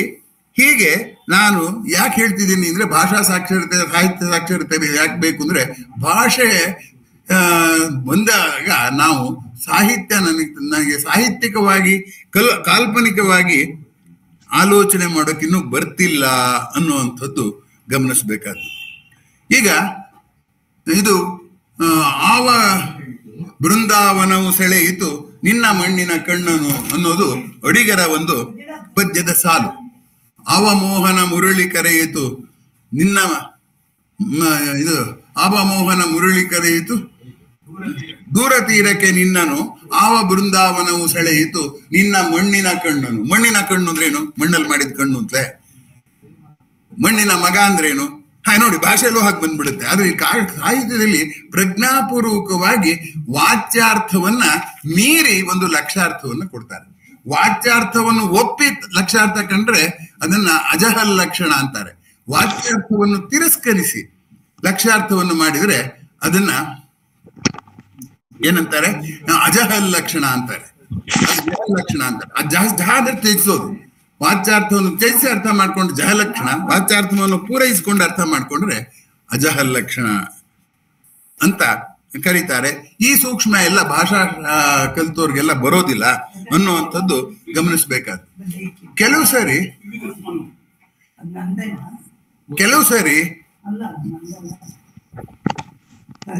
ಸರಿ ನಾವು ಮಾತನಾಡುವಾಗ ಸತ್ಯ ಅನ್ನೋದನ್ನ ಹೇಳ್ತೀವಿ. ಸತ್ಯ ಯಾವುದು ಅಂದ್ರೆ ಇಂದ್ರಿಯ ಗ್ರಾಹ್ಯವಾದ ಸತ್ಯ, ನಮ್ಮ ಮನಸ್ಸಿಗೆ ಮೊದಲ ನೋಟಕ್ಕೆ ಹೊಳೆಯುವ ಸತ್ಯ. ಹಾಗೆ ನೋಡಿದ್ರೆ ಕಾವ್ಯದಲ್ಲಿ ಕಲ್ಪನೆ ಇರುತ್ತೆ, ಅಲಂಕಾರ ಇರುತ್ತೆ, ಉತ್ಪ್ರೇಕ್ಷೆ ಇರುತ್ತೆ. ಅದರಿಂದ ಸಾಹಿತಿಗಳನ್ನ ತಮಾಷೆಯಾಗಿ ಹೇಳೋದುಂಟು ಲೈಸೆನ್ಸ್ಡ್ ಲೇಯರ್ಸ್ ಅಂತ. ಯಾಕೆಂದ್ರೆ ಈ ನೋಡಿ, ಈ ಪದ್ಯದ ಸಾಲು ನೋಡಿ, ಅಳುವ ಕಡಲೊಳು ತೇಲಿ ಬರುತ್ತಲಿದೆ ನಗೆಯ ಹಾಯಿ ದೋಣಿ. ಒಳುವಿನ ಕಡಲೆಲ್ಲಾರು ಇರಕ್ ಸಾಧ್ಯವೇ? ನಗೆಯ ಹಾಯಿ ದೋಣಿ ಅದಕ್ಕೆ ಬರಕ್ ಸಾಧ್ಯವೇ? ಅದು ಇನ್ನೊಂದು ಪ್ರಪಂಚ. ಭಾಷೆಯ ಶಬ್ದಗಳನ್ನ ಬಳಸ್ಕೊಂಡು ಹೇಳುವ ಇನ್ನೊಂದು ಕ್ರಮ ಅದು. ಆದ್ರಿಂದ ಅದರ ಬಗ್ಗೆ ನಾವು ಸಾಹಿತ್ಯವನ್ನ ದೂರಕ್ಕಾಗಲ್ಲ. ಆ ಥರ ದೈನಂದಿನ ವ್ಯವಹಾರವನ್ನ ಸಾಹಿತ್ಯ ಬಳಸಿ ಮಾಡೋಕ್ಕೂ ಕೂಡ ಸಾಧ್ಯವಾಗೋದಿಲ್ಲ ಅಂತ. ಈ ಹರಿಶ್ಚಂದ್ರ ಕಾವ್ಯದಲ್ಲಿ ಇವನು ಸತ್ತು ಹೋಗ್ತಾನೆ. ಯಾರು? ಹರಿಶ್ಚಂದ್ರನ ಮಗ ಸತ್ತು ಹೋಗ್ತಾನೆ. ಅವನನ್ನ ಶವ ಸಂಸ್ಕಾರ ಮಾಡೋಕೆ ಅವನ ಹರಿಶ್ಚಂದ್ರನ ಹೆಂಡತಿ ಚಂದ್ರಮತಿ ತಂದಿರ್ತಾಳೆ. ಅವಳು ಇನ್ನೇನು ಸಂಸ್ಕಾರ ಮಾಡಿ ಶವಕ್ಕೆ ಬೆಂಕಿ ಇಡಬೇಕು ಅಂತ ಹೋಗ್ತಾಳೆ. ಅಷ್ಟೊತ್ತಿಗೆ ಅವನು ಬಂದು ನನಗೆ ತೆರ ಕೊಟ್ಟಿಲ್ಲ, ಅದರಿಂದ ನೀನು ಹಾಗೆ ಮಾಡೋ ಹಾಗಿಲ್ಲ ಅಂತ. ಅಲ್ಲೇ ಹೋಗುವ. ಹ, ಅದಕ್ಕೆ ಆಗ ಅವನು ಅಡ್ಡಿ ಮಾಡಿದವನು ಏನ್ ಮಾಡ್ತಾನೆ, ಆ ಶವನ ತೆಗೆದು ಬಿಸಾಡಕ್ ಹೋಗ್ತಾನೆ. ಬಿಸಾಡಕ್ ಹೋದ್ರೆ ಚಂದ್ರಮತಿ ಹೇಳ್ತಾಳೆ, ಬಿಸುಡದಿರು ಬಿಸುಡದಿರು ಹಸುಳೆ ನೊಂದ ಹನ್ನಂತ. ಹಾಗೆ ನೋಡಿದ್ರೆ ಅವಳೇ ಸುಡಕ್ ಬಂದಿದ್ದಾಳೆ. ಹಾಗಾದ್ರೆ ಲಾಜಿಕಲಿ ತಾರ್ಕಿಕವಾಗಿ ಯೋಚನೆ ಮಾಡಿದ್ರೆ ಸುಡಕ್ ತಯಾರಿರೋಳು ಅವ್ನು ಬಿಸಾಕಿದ್ರೆ ನೋವೆಲ್ಲಿ ಬರುತ್ತೆ ಅಂತ ಅನ್ನುವಂಥದ್ದು ವ್ಯವಹಾರಿಕ ಭಾಷಿಕ ತರ್ಕ.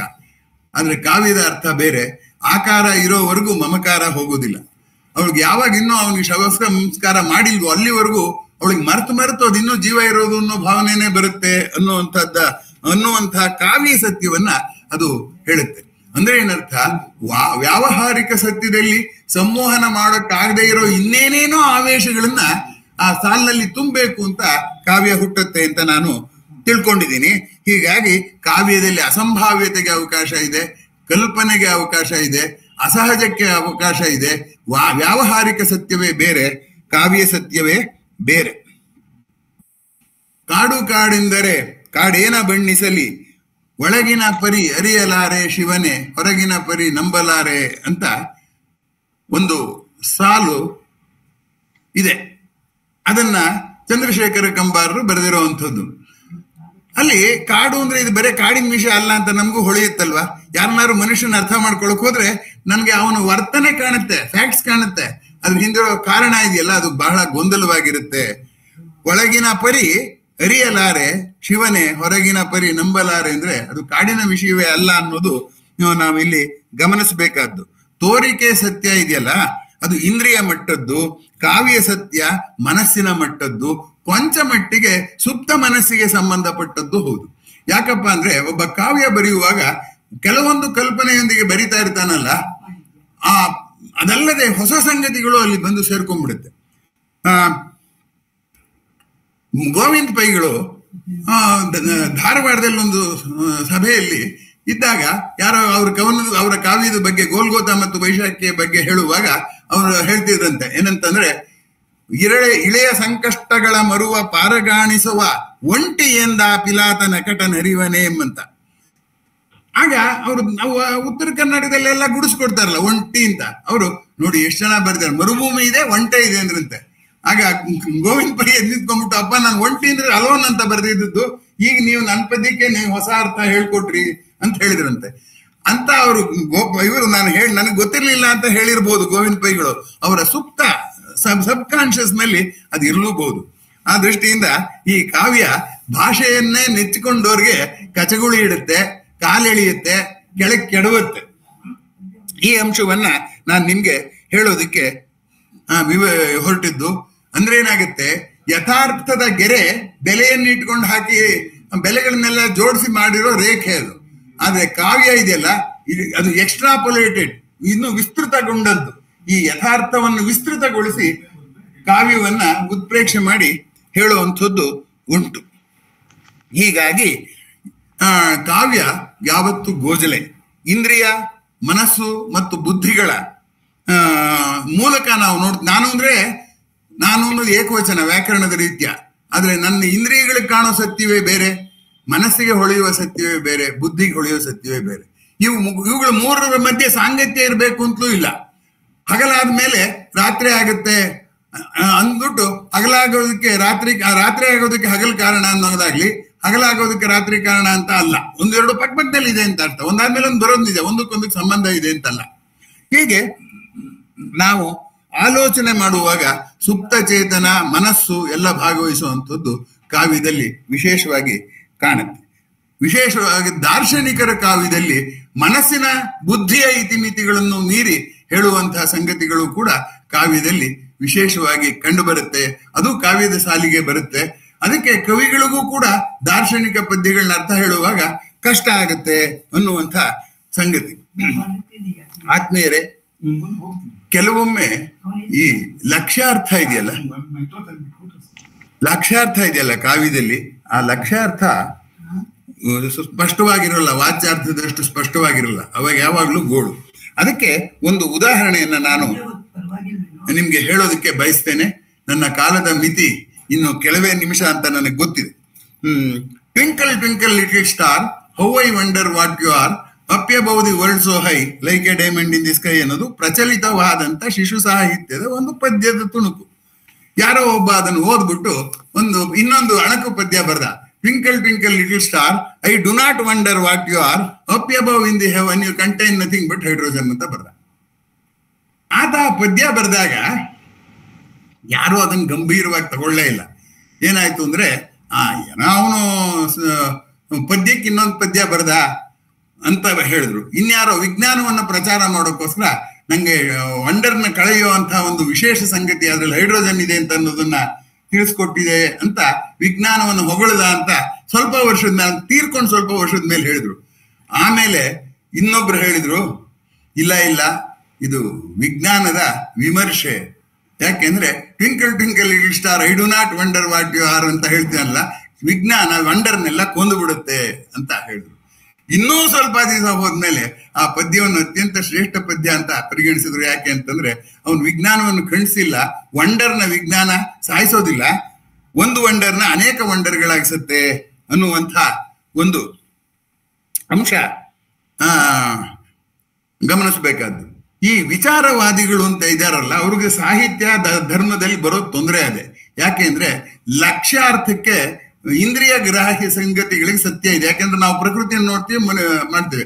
ಆದ್ರೆ ಮನುಷ್ಯನ ಪ್ರಕೃತಿ ನೋಡುವಾಗ, ಮನುಷ್ಯ ಸ್ವಭಾವ ನೋಡುವಾಗ ಅಲ್ಲಿ ಖಚಿತವಾದ ದಾರಿ ಇಲ್ಲ, ಅಲ್ಲಿ ಕತ್ತಲೆ ಇದೆ. ಈಗ ಒಂದೇ ಪದ್ಯ 4 ತರ ಅರ್ಥ ಮಾಡಿ ಅವ್ರು ತೀರ್ಕೊಂಡ ಮೇಲೆ ಜನಪ್ರಿಯ ಆದಂತ ಸಂಗತಿ ಇದೆಯಲ್ಲ, ಅದು ಖಚಿತವಾದ ದಾರಿ ಇಲ್ಲೇ ಇರೋದ್ರಿಂದ ಅಲ್ಲಿ ಹೋಗ್ಬೇಕಾದ್ರೆ ಒಂದ್ ಸ್ವಲ್ಪ ದಿಟ್ಟತನ ಬರಬೇಕು. ರಸ್ತೆಯಲ್ಲಿ ನೀರು ಕೆಸರು ಏನು ಇಲ್ಲದೆ ಹೋದ್ರೆ ನಾವು ಆರಾಮಕ್ಕೆ ಕಾಲಿಟ್ಕೊಂಡು ಹೋಗ್ಬೋದು.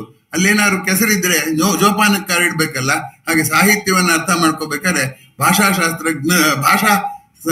ಸಾಕ್ಷರರು ಸ್ವಲ್ಪ ಎಚ್ಚರಿಕೆ ವಹಿಸ್ಬೇಕಾಗತ್ತೆ ಅನ್ನುವಂಥದ್ದು ಗಮನಿಸ್ಬೇಕಾದ್ದು. ರೋಡ್ ಲೆಸ್ ಟೇಕನ್ ಅಂತ ರಾಬರ್ಟ್ ಫ್ರಾಸ್ಟ್ ಅನ್ನುವಂಥ ಒಬ್ಬ ಕವಿ ಒಂದು ಪದ್ಯ ಬರ್ದ, ರೋಡ್ ಲೆಸ್ ಟೇಕನ್ ಅಂತ. ಏನಾಗುತ್ತೆ, ಅವ್ನು ಒಂದ್ ದಾರಿ ಬರ್ದು ನಿಂತ್ಕೋತಾನೆ, ಕವಲ್ ದಾರಿ ಆಗಿರುತ್ತೆ. ಕೆಲವುದಲ್ಲಿ ತುಂಬಾ ಜನ ಹೋಗಿರೋ ಹಾಗೆ ಕಾಣುತ್ತೆ, ಇನ್ನೊಂದ್ರಲ್ಲಿ ಕಮ್ಮಿ ಜನ ಹೋಗಿರೋ ಹಾಗೆ ಕಾಣುತ್ತೆ. ಇವನೇನ್ ಮಾಡ್ತಾನೆ, ಕಡಿಮೆ ಹೋಗಿರೋ ದಾರಿಲೇ ಹೋಗ್ತೀನಿ ನಾನು ಅಂತ ಹೋಗ್ತಾನೆ. That's all the difference it made ಅಂತ ಅಲ್ಲಿಗೆ ಆ ಪದ್ಯ ನಿಂತು ಹೋಗುತ್ತೆ. ಇದಕ್ಕೆ ಈಗ 3 ಬಗೆಯ ಅರ್ಥ ಹೇಳ್ತಾರೆ. ಯಾವ ದಾರಿಲಿ ಹೋದ್ರು ನೀನ್ ಪಶ್ಚಾತ್ತಾಪ ಪಡ್ತೀಯಾ ಅಂತ ಸಾಕ್ರೆಟಿಸ್ ದಾರ್ಶನಿಕತೆ ಇದರಲ್ಲಿ ಅಂತ ಒಬ್ಬರಿಗೆ ಹೇಳ್ತಾರೆ. ಇನ್ನೊಬ್ರು ಜೀವನಕ್ಕೆ 2 ಆಯ್ಕೆ ಇಲ್ಲ, ಇರೋದು ಒಂದೇ ಆಯ್ಕೆ. ನಾವು ಆಯ್ಕೆ ಮಾಡುವಾಗ ನಾವು ಸೃಜನಶೀಲರಾಗಬೇಕಾದ್ರೆ ಕಡಿಮೆ ಜನ ಆಯ್ಕೆ ಮಾಡಿದ್ದನ್ನೇ ಮಾಡಬೇಕು ಅಂತ ಕೆಲವರು ಹೇಳ್ತಾರೆ. ಹೀಗಾಗಿ ಈ ರೀತಿಯಾಗಿ ತುಂಬಾ ಪ್ರಚಲಿತವಾದ ಪ್ರಸಿದ್ಧವಾದ ಕಾವ್ಯದ ಸಂಗತಿಗಳನ್ನ ಭಾಷೆ ಗೊತ್ತು, ಕಾವ್ಯದ ಈ ಕಸರತ್ತನ್ನ ಕಲಿದೇ ಇರೋರು ಮಾಡಕ್ ಹೋಗಿ ಅದಕ್ಕೆಲ್ಲ ಅನ್ಯಾರ್ಥ ಅಪಾರ್ಥಗಳನ್ನ ಕಲ್ಪಿಸುವ ಅಪಾಯ ಕೂಡ ಇದೆ ಅನ್ನುವಂಥದ್ದು ತುಂಬಾ ಇಲ್ಲಿ ಗಮನಿಸಬೇಕಾದ್ದು. ಸಾಹಿತ್ಯ ಕೊಡೋ ಸಂತೃಪ್ತಿನ ಭಾಷೆ ಕೊಡೋದಕ್ಕೆ ಸಾಧ್ಯ ಇಲ್ಲ ಅನ್ನೋದು ಯಾಕಪ್ಪ ಅಂದ್ರೆ, ಸಾಹಿತ್ಯ ಒಂದು ರೀತಿಯಲ್ಲಿ ನಮ್ಮ ಮನಸ್ಸು, ಇಂದ್ರಿಯಗಳು ಮತ್ತೆ ಬುದ್ಧಿಯ ಮಧ್ಯೆ ಒಂದು ಸಾಂಗತ್ಯವನ್ನ ಏರ್ಪಡಿಸುತ್ತೆ. ಆ 3 ಪರಸ್ಪರ ಪೂರಕವಾಗಿ ಕೆಲಸ ಮಾಡುತ್ತೆ. ಸಾಕ್ರೆಟಿಸ್ ಹೇಳ್ತಾ ಇದ್ದ, ಸೌಂದರ್ಯ ಅಂದ್ರೆ ಅದು ಸಾಂಗತ್ಯವೇ ಸೌಂದರ್ಯ. ಎಲ್ಲವೂ ಯಾವಾಗ ಪರಸ್ಪರ ಪೂರಕವಾಗುತ್ತೋ ಸಂಗತಿ. ಕಣ್ಣು ಹೇಳೋದೊಂದು, ಬುದ್ಧಿ ಹೊಳೆಯೋದೊಂದು ಆದ್ರೆ ಅವಾಗೆಲ್ಲ ತೊಂದರೆ ಆಗುತ್ತೆ. ಕಲ್ತ್ಕೊಳ್ಳೋರ್ಗೂ ಕಷ್ಟ, ಕಲಿಸೋರ್ಗೂ ಕಷ್ಟ ಅನ್ನುವಂಥ ಸಂಗತಿ. ಹೀಗಾಗಿ ಆತ್ಮೀಯರೇ, ಸಾಹಿತ್ಯವನ್ನ ಸಾಹಿತ್ಯ ಬರೋರು ಭಾಷೆಯನ್ನು ಉಪೇಕ್ಷೆ ಮಾಡಿಯೂ ಕೂಡ ಅನೇಕ ತೊಂದರೆಗಳಿಗೊಳಗಾಗಿದ್ದಾರೆ. ಅದನ್ನ ನಾನೀಗ ಹೇಳೋಕೆ ಇಷ್ಟಪಡಲ್ಲ. ಆದ್ರೆ ಭಾಷೆ ಕಲ್ತೋರು, ಭಾಷೆ ಬರುತ್ತೆ ಅದರಿಂದ ನಾನು ಸಾಹಿತ್ಯಕ್ಕೆ ಹೋಗ್ತೀನಿ ಅಂತ ಹೇಳಿದರೆ ಆಗ ಅದಿನ್ನೂ ತೊಂದರೆ ಆಗುತ್ತೆ. ರಮೇಶ್ ಅವರೇನೋ ಪ್ರಶ್ನೆಗೆ ಕೈ ಎತ್ತಿದ್ದಾರೆ. ದಯಮಾಡಿ ಪ್ರಶ್ನೆ ಕೇಳಿ. ನನ್ನ ವೇಳೆ ಮುಗೀತು, 40 ನಿಮಿಷ ಮಾತಾಡ್ಬೇಕು ಅಂತ ಹೇಳಿದ್ರು. ಇನ್ನು 30 ನಿಮಿಷ ಆಗಿದೆ ಅಷ್ಟೇ ಸರ್, ನಾವು ಮಾತಾಡೋದು ಶುರು ಮಾಡಿ. 29 ರಮೇಶ್ ಅವರು ನೀವು ಕೇಳ್ತೀನಿ. ಕೊನೆಯಲ್ಲೇ ಕೇಳಬಹುದು ದಯವಿಟ್ಟು. ಇನ್ನು 29 ನಿಮಿಷ ಅಷ್ಟೇ ಆಗಿರುತ್ತೆ. ತಾವು ಇನ್ನು 10 ನಿಮಿಷ ಮಾತಾಡ್ಬೋದು ಸರ್. ಮಾತಾಡ್ಬೋದಾ? ನನ್ಗೆ ಅವ್ರು ಪ್ರಶ್ನೆ ಕೇಳಿದ್ರಲ್ಲ, ನನ್ನ ವೇಳೆ ಮುಗೀತೇನೋ ಅಂತ ಅನ್ಕೊಂಡೆ. ಪ್ರಶ್ನೋತ್ತರ ಸರ್. ಓಕೆ. ಆತ್ಮೀಯರೇ, ಇನ್ನು 10 ನಿಮಿಷ ನನಗೆ ಸಿಕ್ಕಿರೋದು ನನ್ನ ಒಂದು ವ್ಯವಸ್ಥೆಯನ್ನು ಪೂರ್ತಿ ಮಾಡೋದಕ್ಕೂ ಕೂಡ ಅತ್ಯಂತ ಸಹಾಯಕವಾಗಿದೆ. ಧನ್ಯವಾದಗಳು. ಸಾಹಿತ್ಯ ಕುರಿತಂತೆ ಸರ್ವಜ್ಞ ಒಂದು ಮಾತು ಹೇಳ್ದ, ಎಲ್ಲ ಬಲ್ಲವರಿಲ್ಲ, ಬಲ್ಲವರು ಬಹಳಿಲ್ಲ, ಬಲ್ಲಿದರು ಇದ್ದು ಬಲವಿಲ್ಲ, ಸಾಹಿತ್ಯ ಎಲ್ಲರಿಗೂ ಅಲ್ಲ ಸರ್ವಜ್ಞ ಅಂತ ಹೇಳ್ದ. ಸಾಕ್ಷರತೆ ಎಲ್ಲರಿಗೂ ಹೌದು ಅನ್ನೋ ಆಶಯ ಇಟ್ಕೊಂಡು ಹೊರಟಿದ್ದು, ಎಲ್ಲರಿಗೂ ಹೌದು ಅದು ಆಗಿಸಿ ಎಲ್ರಿಗೂ ಅಲ್ಲದೆ ಇರೋದನ್ನ ಬೆರೆಸಿದರೆ ಏನಾಗ್ಬಹುದು ಅಂತಂದ್ರೆ, ಯಾರಿಗೆ ಮನಸ್ಸಿಗೆ ಬಿಡುವಿರುತ್ತೋ, ಕಲ್ಪನಾ ಶಕ್ತಿ ಇರುತ್ತೋ, ಸಮಗ್ರವಾಗಿ ಇದನ್ನ ನೋಡ್ಬೇಕು ಅನ್ನುವಂಥ ಉದಾತ್ತವಾದಂಥ ದಿಗಂತವನ್ನ ಅವರು ಕಲ್ಪಿಸ್ಕೊಂಡಿರ್ತಾರೋ ಅಂಥವರಿಗೆ ಸಾಹಿತ್ಯ ಹೊರತು ರಭಸ ಜೀವನದಲ್ಲಿ ಸಾಹಿತ್ಯ ಅಲ್ಲ. ಈಗ ಹಿಂದೂಸ್ತಾನಿ ಸಂಗೀತ ತಗೊಳ್ಳಿ. ಹಿಂದೂಸ್ತಾನಿ ಸಂಗೀತ ಕೇಳೋದಕ್ಕೆ ತುಂಬಾ ಚೆನ್ನಾಗಿರುತ್ತೆ, ಈಗಲೂ ಮೆಚ್ಕೊಳ್ಳೋರು ಇದ್ದಾರೆ. ಆದ್ರೆ ಅದನ್ನ ದೂರದರ್ಶನದಲ್ಲಿ ಕಾರ್ಯಕ್ರಮ ಮಾಡೋದು ಕಷ್ಟ.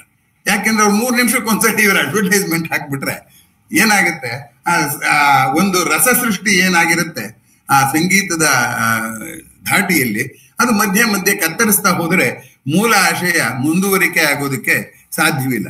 ಹಾಗೆ ಸಾಹಿತ್ಯದ ಒಂದು ವಿಷಯವನ್ನ ಮಧ್ಯ ಮಧ್ಯೆ ಮೂಗು ತೋರಿಸ್ಬಿಟ್ಟು ಇದು ತಾರ್ಕಿಕವಾಗಿಲ್ಲ, ಇದೆಲ್ಲ ಸೂಪರ್ಸ್ಟಿಷನ್, ಇದು ಮೂಢನಂಬಿಕೆ ಅಂತ ನಾವು ಮೂಗು ತೋರಿಸ್ತಾ ಇದ್ರೆ ಸಾಹಿತಿಗಳಿಗೂ ಕೂಡ ಬೇಜಾರಾಗಿ, ಕೇಳೋರ್ಗೆ ಇದ್ದಿದ್ದು ಬೇಜಾರಾಗಿ, ಕೊನೆಗೆ ಅದು ನೆಗೆಟಿವ್ ಇಂಟರ್ಫರೆನ್ಸ್ ಅಂತ ಕರೀತಾರೆ ಈ ಸೈನ್ಸ್ ವಿಜ್ಞಾನದಲ್ಲಿ.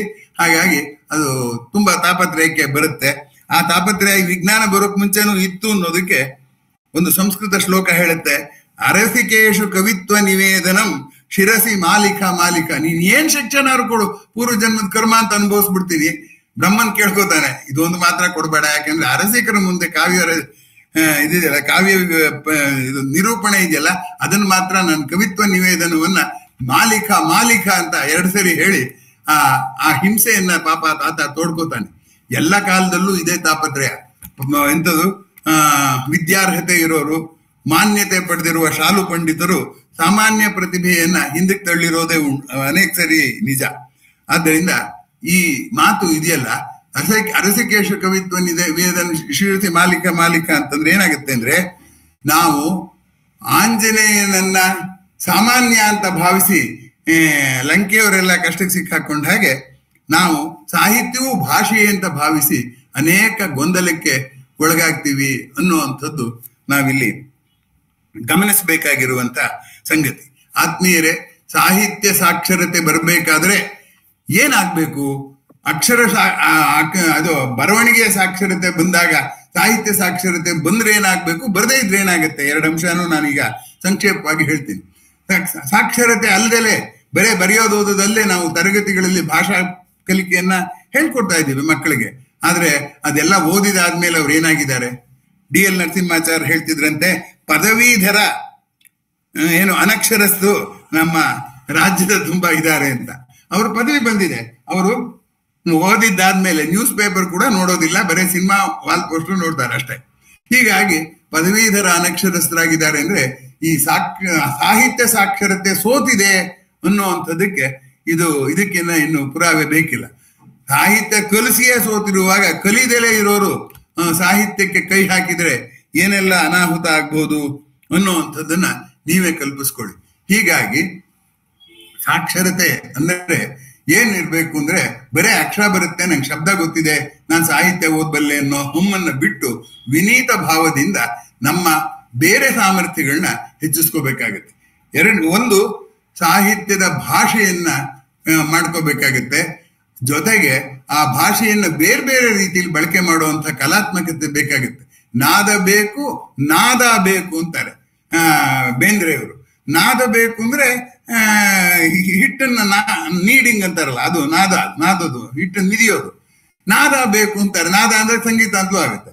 ಸೊ ಹೀಗಾಗಿ ಈ ನಾದ ಅನ್ನೋ ಪದನ 2 ತರ ಬಳಸ್ಬಿಟ್ರು ಅವರು ಬೇಂದ್ರೆಯವರು. ಹೀಗಾಗಿ ಅನೇಕ ಕವಿಗಳನ್ನ ನೀವು ನೋಡ್ಬಿಟ್ರೆ ಎಷ್ಟು ಚೆನ್ನಾಗಿ ಉಕ್ತಿ ಚಮತ್ಕಾರವನ್ನ ಬಳಕೆ ಮಾಡ್ತಾರೆ ಅಂದ್ರೆ, ಆ ಉಕ್ತಿ ಚಮತ್ಕಾರದ ಬಳಕೆ ನಮ್ಗೆ ಏನ್ ಮಾಡ್ಬೇಕಪ್ಪ ಅಂದ್ರೆ, ನನ್ನ ಕಲಿಕೆಯ ಅಗತ್ಯವನ್ನ ನೆನಪಿಸ್ಬೇಕೇ ಹೊರತು ನಾನು ಕಲ್ತಿದ್ದೀನಿ ನಂಗೇನ್ ಅರ್ಥ ಹೊಳಿತೋ ಅದೇ ಅರ್ಥ ಅಂತನ್ನುವಂಥದ್ದು ಇದೆಯಲ್ಲ, ಅದು ತುಂಬಾ ಹುಂಬತನ ಆಗುತ್ತೆ ಅಂತ ನಾನು ತಿಳ್ಕೊಂಡಿದ್ದೀನಿ. ಅಗೆವ ಬುದ್ಧಿಗೆ ಇಲ್ಲುಂಟು ಅನಂತ ಅವಕಾಶ, ಹೊಳೆದದ್ದೇ ತಾರೆ ಉಳಿದದ್ದೇ ಆಕಾಶ ಅಂತ ಕವನ ಹುಟ್ಟುವ ಸಮಯದಲ್ಲಿ KS ನರಸಿಂಹಸ್ವಾಮಿಯವರು ಹೇಳಿದ್ದನ್ನು ಇಲ್ಲಿ ನಿಮ್ಗೆ ನೆನಪು ಮಾಡಿಕೊಡ್ತೇನೆ. ಕವನ ಒಂದರಲ್ಲಿ ಈಗ ಆಕಾಶ ತೋರಿಸ್ಬಿಟ್ಟು ಇದೇನು ಅಂದ್ರೆ ಆಕಾಶ ಅಂತೀವಿ, ಅಲ್ಲೊಂದು ನಕ್ಷತ್ರ ತೋರಿಸ್ಬೋದು ಏನಂದ್ರೆ ಅದು ನಕ್ಷತ್ರ ಅಂತೀವಿ. ಅವಾಗ ಆಕಾಶ ನಕ್ಷತ್ರವಾಯ್ತು, ಉಳಿದಿದ್ದ ಆಕಾಶ, ಅಲ್ಲಿ ಇನ್ನೊಂದು ನಕ್ಷತ್ರ, ಅದೊಂದು ನಕ್ಷತ್ರ, ಉಳಿದಿದ್ದೆಲ್ಲ ಆಕಾಶ ಅಂತೀವಿ. ಹಾಗೆ ಹೊಳೆಯುವಂತಹ ಸಂಗತಿಗಳು ಅನೇಕವೂ ಇದೆ. ಒಂದೇ ಪುಸ್ತಕ ಅನೇಕ ಸರಿ ಓದಿದ್ರೆ ಅನೇಕ ಅರ್ಥಛಾಯೆಗಳು ನಮ್ಗೆ ಹೊಳೆಯುತ್ತವೆ ಅಂತ ಆಗಿರೋದ್ರಿಂದ ನಾವು ಮಾತನಾಡುವ ವಾಕ್ಯವನ್ನ ಅನೇಕ ಬಾರಿ ಆಡಿದ್ರು ಒಂದೇ ಅರ್ಥ ಹೊಳೆಯುತ್ತೆ. ಆದ್ರೆ ಕಾವ್ಯದ ಸಾಲುಗಳು ಹಾಗಲ್ಲ, ಒಂದ್ಸಲಿ ಆಡಿದ್ದು ಮತ್ತೊಂದ್ಸರಿ ಇನ್ನೊಂದು ಅರ್ಥ ತಗೊಂಡ್ಬಿಡುತ್ತೆ. ಅದಕ್ಕೇನೆ ಪಂಪ ಕವಿತೆ ನಿಚ್ಚಂ ಪೊಸೆದು ಆರಣಮದವೋ ಲತಿ ಗಂಭೀರಂ ಅಂತ ಹೇಳ್ದ. ಆ ಗಾಂಭೀರ್ಯವಾದಂತ ಪದ್ಯವನ್ನ ಚೆಲ್ಲಾಟದ ಹುಡುಗಾಟಿಕೆಯ ಆಟಿಕೆಯಾಗಿಸಿಕೊಂಡ್ರೆ ಸಾಹಿತ್ಯಕ್ಕೆ ನಾವು ಮಾಡಬಹುದಾದಂತ ಅಪಚಾರ ಅಂತ ನಾನು ಭಾವಿಸ್ಕೊಂಡಿದ್ದೀನಿ. ಆದ್ದರಿಂದ ಭಾಷಿಕ ಸಾಕ್ಷರರು ಕೊಂಚ ಮಟ್ಟಿಗೆ ಸಾಹಿತ್ಯ ಸಾಕ್ಷರತೆಗೆ ಬೇಕಾದಂತ ಕೆಲವು ಶಬ್ದಗಳು ಅಕ್ಷರಗಳನ್ನು ಕಾಗುಣಿತ ಕಲ್ತ್ಕೊಂಡ್ರೆ ಅದು ಅರ್ಧಂಬರ್ಧನೆ, ಅದನ್ನು ತಪ್ಪ ಹೇಳ್ತಾರೆ. ಹಾಗಾಗಿ ಅಲ್ಲಿ ಅರ್ಥದ ಅಂಥದ್ರಲ್ಲಿ ಸಾಹಿತ್ಯಕ್ಕೆ ಬೇಕಾದಂತ ಹೆಚ್ಚಿನ ಕಸರತ್ತಿಗೆ ಅದು ಬಾಗಲು ಅಂತ. ಅದರಿಂದ ನಾನು ಅನ್ಕೊಳ್ಳೋದು ಸಾಕ್ಷರತೆ ಅನ್ನೋದು ಇದೆಯಲ್ಲ, ಸಾಹಿತ್ಯ ಸಾಕ್ಷರತೆಗೆ ಹೋಗಲು ಒಂದು ಬಾಗಿಲು. ಆ ಬಾಗಿಲಿಗೆ ಪ್ರವೇಶ ಮಾಡಿಬಿಟ್ರೆ ಸಾಹಿತ್ಯ ಬರೋಲ್ಲ. ಆ ಬಾಗಿಲಿನಿಂದ ಇನ್ನೊಂದು ಬಾಗಿಲಿಗೆ ಹೋಗಬೇಕೆನ್ನುವ ಎಚ್ಚರ, ಅದಕ್ಕೆ ಬೇಕಾಗಬೇಕಾದಂತ ಸಾಮರ್ಥ್ಯದ ಒಂದು ಸಾಧನೆ ಅತ್ಯಗತ್ಯ ಅಂತ ನಾನು ಭಾವಿಸ್ಕೊಂಡಿದ್ದೇನೆ. ಆದ್ದರಿಂದ ಸಾಹಿತ್ಯ ಸಾಕ್ಷರರಾಗಿ ಆಗುವ ಆಸೆಯನ್ನ ಹೆಚ್ಚಿಸ್ಬೇಕು. ನಾವು ಒಂದು ಕಾಲದಲ್ಲಿ ವಿಜ್ಞಾನವನ್ನು ಜನಪ್ರಿಯಗೊಳಿಸುವಾಗ ಸಾಹಿತ್ಯ ಈಗಾಗಲೇ ಜನಪ್ರಿಯ ಆಗಿದೆ, ಅದರಿಂದ ಸಾಹಿತ್ಯನ ಬಳಕೆ ಮಾಡಿಕೊಂಡು ಸಾಹಿತ್ಯದ ವಾಕ್ಯಗಳನ್ನ ಬಳಕೆ ಮಾಡ್ಕೊಂಡು ವಿಜ್ಞಾನ ಹೇಳೋಣ ಅಂತ ಹೊರಟಿದ್ವಿ. ನನ್ನ ಜೀವಿತದಲ್ಲೇ ಈಗ ಎಂಥ ಸ್ಥಿತಿ ಬಂದಿದೆ ಅಂದ್ರೆ ಸಾಹಿತ್ಯವನ್ನೂ ಜನಪ್ರಿಯಗೊಳಿಸಬೇಕಾದಂಥ ಇಕ್ಕಟ್ಟು ಬಂದಿದೆ. ಯಾಕಂದ್ರೆ ನಮ್ಮ ರಭಸ ಜೀವನ ಮತ್ತು ನಮ್ಮ ಆವೇಶದ ಮೇಲಿರುವ ನಿಯಂತ್ರಣದ ಕೊರತೆ, ಮನುಷ್ಯ ಸಂಬಂಧಗಳನ್ನು ಬಿಟ್ಬಿಟ್ಟು ಭೋಗ ಸಾಮಗ್ರಿಗಳ ಅಮಲಿನಲ್ಲಿ ನಾವಿರುವಾಗ ನಮ್ಮನ್ನ ಎಚ್ಚರಿಸುವ ಎಚ್ಚರಿಕೆಗೆ ಬರೇ ಭಾಷಾ ಸಾಕ್ಷರತೆ ಸಾಧಿಸೋಕ್ ಸಾಧ್ಯವಿಲ್ಲ. ಭಾಷಾ ಸಾಕ್ಷರತೆ ಏನನ್ನು ಸಾಧಿಸ್ಬೋದು ಅಂದ್ರೆ ಇನ್ನೂ ನೀನು ಕಲಿಯುವುದು ಬಹಳ ಇದೆ ಅನ್ನುವ ಒಂದು ಎಚ್ಚರಿಕೆಯನ್ನ ಕೊಡುವಂತಹದ್ದಾಗ್ಬೇಕು. ಬಾಗಿಲಿಗೆ ಬಂದಾಗ ನಾನು ಗೆದ್ದೆ, ಇನ್ನೊಂದು ಬಾಗಿಲಿಗೂ ಹೊರಟು ಹೋಗ್ತೀನಿ ಅನ್ನುವಂಥ ಹುಂಬತನ ಬೇಡ. ಹೋಗೋದಕ್ಕೆ ಇನ್ನೂ ಕಷ್ಟಪಡ್ತೀನಿ ಅನ್ನುವಂಥ ಒತ್ತಾಸೆಯನ್ನ ಹುಟ್ಟಬೇಕು. ನಾವೆಲ್ಲ ಆಸೆಗೆ ದಾಸರಾಗಿದ್ದೇವೆ. ಆಸ್ಥೆಗೆ ದಾಸರಾದಾಗ ಮಾತ್ರ ಭಾಷೆ ಸಾಹಿತ್ಯವಾಗಬಲ್ಲದು ಅಂತ ನಾನು ಹೇಳ್ತಾ, ಇತ್ತೀಚೆಗೆ ಎಷ್ಟು ಮಟ್ಟಿಗಾಗಿದೆ ಅಂದ್ರೆ ಸಾಮಾನ್ಯ ಜನರ ಜೊತೆಲಿ ಮಾತಾಡಿದ್ರೆ 1 ಗಂಟೆ ಮಾತಾಡಿದ್ರು ಒಂದು ಗಾದೆ ಹೇಳೋದಿಲ್ಲ. ಆದ್ರೆ ನಮ್ಮೂರಿನಲ್ಲಿ ನಮ್ಮ ರೈತ ಅರ್ಧ ಗಂಟೆ ಮಾತಾಡಿ 4 ಗಾದೆ ಹೇಳ್ತಿದ್ದ ಅವನು. ಹಾಗಾಗಿ ಒಳಗಿನಿಂದಲೇ ಒಣಗಿ ಸಾಹಿತ್ಯವೂ ಕೂಡ ಭಾಷೆಯ ಮಟ್ಟಕ್ಕೆ ಇಳಿತಾ ಇದೆಯೇ ಹೊರತು ಭಾಷೆ ಸಾಹಿತ್ಯ ಮಟ್ಟಕ್ಕೆ ಏರ್ತಾ ಇಲ್ಲ. ಸಾಹಿತ್ಯ ಸಮ್ಮೇಳನ ಹೋಗಿ ಭಾಷಾ ಜಾತ್ರೆ ಆಗಿದೆ ಅನ್ನುವಂಥದ್ದು ನಿಮಗೆ ಗೊತ್ತಿರುವಂಥದ್ದು. ಈ ಎಲ್ಲ ಬದಲಾವಣೆಗಳು ಸದ್ದಿಲ್ಲದೆ ನಮ್ಮ ಮುಂದೆ ಆಗ್ತಾ ಇರೋದು ನಮ್ಮನ್ನ ಬೆರಳು ಮಾಡಿ ತೋರಿಸ್ತಾ ಇದೆ. ನೀನು ಸಾಹಿತ್ಯಕ್ಕೆ ಬೇಕಾದ ಅರ್ಹತೆಯನ್ನ ಕಳ್ಕೊಂಡ್ಬಿಟ್ಟು ಭಾಷೆಯೇ ಸಾಹಿತ್ಯ ಅಂತ ತಪ್ಪಾಗಿ ಭಾವಿಸ್ಕೊಂಡಿದೀಯಾ ಅಂತ. ಆದ್ರಿಂದ ಸಾಹಿತ್ಯ ಸಾಕ್ಷರರಾದ ನಾವು ಭಾಷಾ ಸಾಕ್ಷರರಾದ ನಾವು ಸಾಹಿತ್ಯ ಸಾಕ್ಷರರಾಗುವತ್ತ ಹೆಜ್ಜೆ ಇಡ್ತಾ ಸಾಗೋಣ ಅಂತ ಹೇಳ್ತಾ ನನ್ನ ವೇಳೆ ಮುಗೀತು ಅಂತ ಭಾವಿಸ್ಕೊಂಡಿದ್ದೀನಿ. ಅಥವಾ 1-2 ನಿಮಿಷ ಜಾಸ್ತಿ ಆದ್ರೆ ಅನ್ಯಥಾ ಭಾವಿಸಬಾರ್ದು. ಈಗ ಪ್ರಶ್ನೋತ್ತರಕ್ಕೆ ಅವಕಾಶ. ಉತ್ತರ ನಿಮಗೆ ಒಪ್ಪಿಗೆ ಆಗದಿರಬಹುದು. ಒಪ್ಪಿಗೆ ಆಗುವ ಉತ್ತರ ಹೇಳ್ತೀನಿ ಹೇಳ್ತೀನಿ ಅನ್ನೋಂತ ಇದು ಹಠ ಮಾಡ್ದೇಲೇನೆ ಪ್ರಯತ್ನ ಮಾತ್ರ ಮಾಡ್ತೀನಿ. ನೀವು ಅದಕ್ಕಿಂತ ಒಳ್ಳೆ ಉತ್ತಮವಾದ ಉತ್ತರ ಹೇಳಿದ್ರೆ ಅದನ್ನ ಸ್ವೀಕರಿಸೋದಕ್ಕೂ ಕೂಡ ಸಿದ್ಧವಾಗಿದ್ದೀನಿ. ಈಗ ಪ್ರಶ್ನೋತ್ತರ.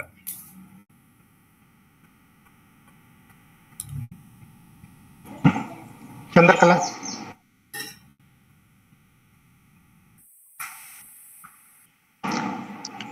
ಸರ್ ನಮಸ್ತೆ. ಸುಬ್ರಹ್ಮಣ್ಯ ಹೇಳಿ ಸರ್. ಸುಬ್ರಹ್ಮಣ್ಯ, ಒಂದು ನೀವು ಜಹಲ್ ಲಕ್ಷಣ ಅಜಹಲ್ ಲಕ್ಷಣ ಅನ್ನೋದು ಒಂದು ಸೆಂಟೆನ್ಸ್ ಅಥವಾ 2 ಸೆಂಟೆನ್ಸ್ ಅಲ್ಲಿ ಅರ್ಥ ಆಗುವಾಗ ಹೇಳಿದ್ರೆ ಇನ್ನು ಸ್ವಲ್ಪ ಗೊತ್ತಾಗುತ್ತೆ. ಜಹ ಅಂದ್ರೆ ತ್ಯಜಿಸೋದು ಅಂತ.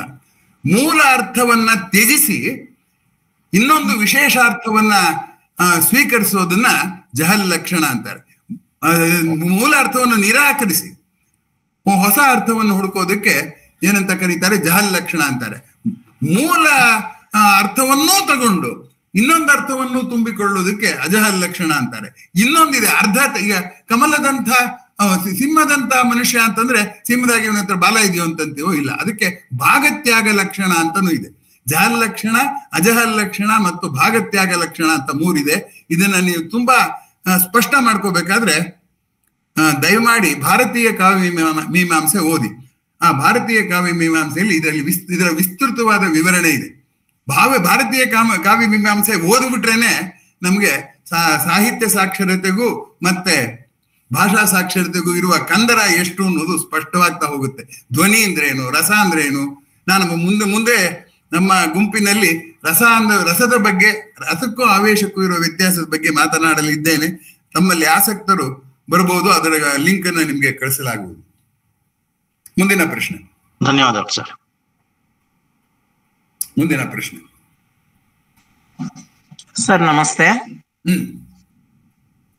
ಕರೆಯದೆ ಬರುವವನ ಅದು ಕಂಪ್ಲೀಟ್ ಆಗಿ ಹೇಳ್ಬಹುದಾ ಸರ್ವಜ್ಞಾನ? ಹೇಳಿದ್ನಲ್ಲಮ್ಮ, ಕರೆಯದೇ ಬರುವವನ, ಅದೇ ಮೊದಲನೇ ಸಾಲು ಹೇಳಿದ್ರಿ. ಬರಿಗಾಲಲ್ಲಿ ನಡೆಯುವವನ ಕರೆದು ಕೆರದಲ್ಲಿ ಹೊಡೆಯುವಂತ ಸರ್ವಜ್ಞ ಅಲ್ಲ, ಅದರ ಲಕ್ಷ್ಯ ಅರ್ಥ ಅಂತ ಹೇಳಿಲ್ಲ ಅಂತ ಆಯ್ತಮ್ಮ, ಹೇಳ್ತೀನಿ ನೋಡಿ. ಈಗ ನಾನು ಏನ್ ಅರ್ಥ ಹೇಳಿದ್ರು ಒಂದಕ್ಕೊಂದಕ್ಕೆ ಕನೆಕ್ಷನ್ ಇರ್ಬೇಕು, ಲಿಂಕ್ ಇರ್ಬೇಕು. ನೋಡಿ ಈಗ ಹೇಳ್ತೀನಿ, ಕರೆಯದೆ ಬರುವವನ ಅಂದ್ರೆ ಭಯ, ಕೋಪ ಅದೆಲ್ಲ ಇದೆಯಲ್ಲ. ಬರೆಯದೆ ಓದುವನ ಅಂದ್ರೆ ಏನು ಅಂದ್ರೆ, ನಾವು ಕಷ್ಟ ಬಂದಾಗ, ಭಯ ಆದಾಗ, ತಾಪತ್ರಯ ಆದಾಗ ಏನ್ ಮಾಡ್ತೀವಿ? ಜ್ಯೋತಿಷಿ ಹತ್ರಕ್ಕೆ ಹೋಗ್ತೀವಿ. ಅವ್ನು ನಿನ್ ಹಣೆ ಬರ ಅಂತ ಹೇಳ್ತಾನೆ. ಹಣೆಯಲ್ಲಿ ಏನ್ ಬರ್ದಿದೆ? ಬರೆಯದೆ ಓದುವನು ಜ್ಯೋತಿಷಿ, ಕರೆಯದೆ ಬರುವುದು ಕಷ್ಟ. ಆಮೇಲೆ ಬರಿಗಾಲಲ್ಲಿ ನಡೆಯುವನ, ಕಷ್ಟನ ಊಹಿಸಿ ಚಪ್ಪಲಿ ಹಾಕೊಂಡು ನಾವು ಹೋಗ್ಬೇಕೆ ಹೊರತು ಬರಿಗಾಲಲ್ಲಿ ನಡೆದ್ರೆ ನಮ್ದೇ ತಪ್ಪು. ಹಾಗಾಗಿ ಆ ಕಷ್ಟಕ್ಕೆ ಮುಂದೆ ಕಷ್ಟ ಬರದ ಹಾಗೆ ಎಚ್ಚರಿಕೆ ವಹಿಸದೆ ಹೋಗುವಂಥದ್ದು ಇದೆಯಲ್ಲ, ಅವನನ್ನು ಕೆರದಲ್ಲಿ ಹೊಡಿ ಅಂತ ಸರ್ವಜ್ಞ ಹೇಳಿದಾನೆ ಅಂತಂದ್ರೆ, ಅವಾಗ ಅವನು ಈಗ ಒಬ್ಬ ಉಪನ್ಯಾಸ ಮಾಡ್ತಾನೆ, ಉಪನ್ಯಾಸ ಮಾಡಿದ್ದನ್ನ ಕೇಳೋನ್ಗೆ ಅರ್ಥ ಆಗೇ ಆಗುತ್ತೆ ಅನ್ನೋ ಹಮ್ಮು ಬಿಟ್ಬಿಟ್ಟು ಅವನು ಉಪನ್ಯಾಸ ಮಾಡ್ಬೇಕು ತಾನೆ. ಹಾಗಾಗಿ ಈ ಮೂರು ಅರ್ಥಗಳು ಕೂಡ ಅವಾಗ ಹೊಂದ್ಕೊಳ್ಳುತ್ತೆ. ಕಷ್ಟವನ್ನು ಎದುರಿಸದೇನೆ ಜ್ಯೋತಿಷ ಹತ್ರಕ್ಕೆ ಹೋಗೋ ಎದುರದೇ ಇರೋನು, ಜ್ಯೋತಿಷ ಕೇಳೋನು, ಮತ್ತೆ ಬೇಜವಾಬ್ದಾರಿಯಾಗಿ ಚಪ್ಪಲಿ ಹಾಕೊಳ್ಳದೆ ನೋಡಿಯೋನು, 3 ಜನನು ಕೆರದಲ್ಲಿ ಹೊಡಿಬೇಕು ಅಂದ್ರೆ ಇವ್ರಿಗಿನ್ನೂ ಬದುಕಿನ ವಾಸ್ತವ ಪ್ರಜ್ಞೆಯೇ ಇಲ್ಲ ಅಂತ ಪದ್ಯದ ಅರ್ಥ ಅಂತ ಭಾವಿಸ್ಕೊಂಡಿದೆ. ಇಂಥದ್ದು ಅನೇಕ ಪದ್ಯಗಳಿದೆ, ಅವುಗಳನ್ನೆಲ್ಲ ತಪ್ಪಾಗಿ ಅರ್ಥ ಮಾಡಿದ್ದಾರೆ. ಇದೆಷ್ಟು ಕಾಮನ್ ಸೆನ್ಸ್ ಅಂತ. Common sense many times also becomes ನಾನ್ ಸೆನ್ಸ್.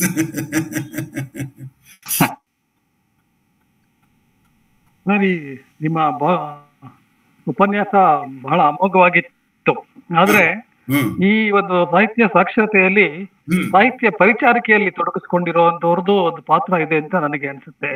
ನನಗೆ ನಿಮ್ಮ ಉಪನ್ಯಾಸ ಕೇಳ್ತಾ ಬೇಂದ್ರೆಯವರ ನೀ ಹಿಂಗೆ ನೋಡಬೇಡ ನನ್ನ ಈ ಕವನವನ್ನ ಕುರಿತಾಗಿ, ಅದೊಂದು ಪ್ರೇಮ ಕವಿತೆ ಅನ್ನೋ ರೀತಿಯಲ್ಲೇ ಸಾಕಷ್ಟು ವರ್ಷಗಳ ಕಾಲ ಹಾಡ್ತಾ ಬಂದಿದ್ರು, ಭಾವಿಸಿದ್ರು. ಆದ್ರೆ ವಾಸ್ತವ ಬೇರೆ ಇತ್ತು. ಅದು ನನಗೆ ನೆನಪಾಯ್ತು. ಅದು ನೋಡಿ ಸರ್, ನೋಡಿ ಇಂಗ್ಲಿಷ್ ನಲ್ಲಿ ಏನಾಗ್ತಿತ್ತು, ನಾವು ಇಂಗ್ಲಿಷ್ನ ಸಾಹಿತ್ಯದಿಂದ ಪ್ರಭಾವಿತರಾದ್ವಲ್ಲ, ಅಲ್ಲಿ ಒಂದು ಸಮಸ್ಯೆ ಇತ್ತು. ಅಲ್ಲಿ ಬರೆಯುವಂಥದ್ದು ಪೊಯಮ್ ಅಂದ್ರೆ ಆ ಕ್ಷಣದ ಅನಿಸಿಕೆಯನ್ನ ಹರಳುಗಟ್ಟಿಸುವಂಥದ್ದು. ಆ ಕ್ಷಣದ ಅನಿಸಿಕೆ ಹರಳುಗಟ್ಟಿಸಿ ಬರೆಯುವಾಗ ಆಡು ಭಾಷೆಯಲ್ಲಿ ಬರೆದ್ರು, ಮುಕ್ತ ಛಂದಸ್ನಲ್ಲಿ ಬರೆದ್ರು ಪರವಾಗಿಲ್ಲ. ಆ ತರ ಪದ್ಯಗಳನ್ನ ಇಲ್ಲಿ ಕನ್ನಡದಲ್ಲೂ ಬರೆಯೋದಕ್ಕೆ ಪ್ರಾರಂಭ ಮಾಡಿದ್ರು. ಆದ್ರೆ ಆ ನವ್ಯ ಕಾಲದಲ್ಲಿ ಅಲ್ಲಿಂದ ಎರವಲು ಪಡೆದಂತ ಸಂದರ್ಭದಲ್ಲೇನೆ ಹುಟ್ಕೊಂಡಿದ್ದಂತ ನವೋದಯ ಸಾಹಿತ್ಯ ಇತ್ತಲ್ಲ, ಅನೇಕ ವೇಳೆ ಅದು ನವೋದಯ ಸಾಹಿತ್ಯ ಪರಂಪರೆಯ ಅಧ್ಯಯನ ಅನೇಕ ಸಂಗತಿಗಳನ್ನ ಒಳಗೊಂಡಿತ್ತು. ಅನಿಸಿದ್ದನ್ನ ಒಂದು ಅನಿಸಿದ ಹಾಗೆ ಬರೆಯುವಂಥದ್ದು ಇದೆಯಲ್ಲ, ಅದಕ್ಕೊಂದು ಪರಿಪಕ್ವತೆ ಬಂದಿರೋದಿಲ್ಲ.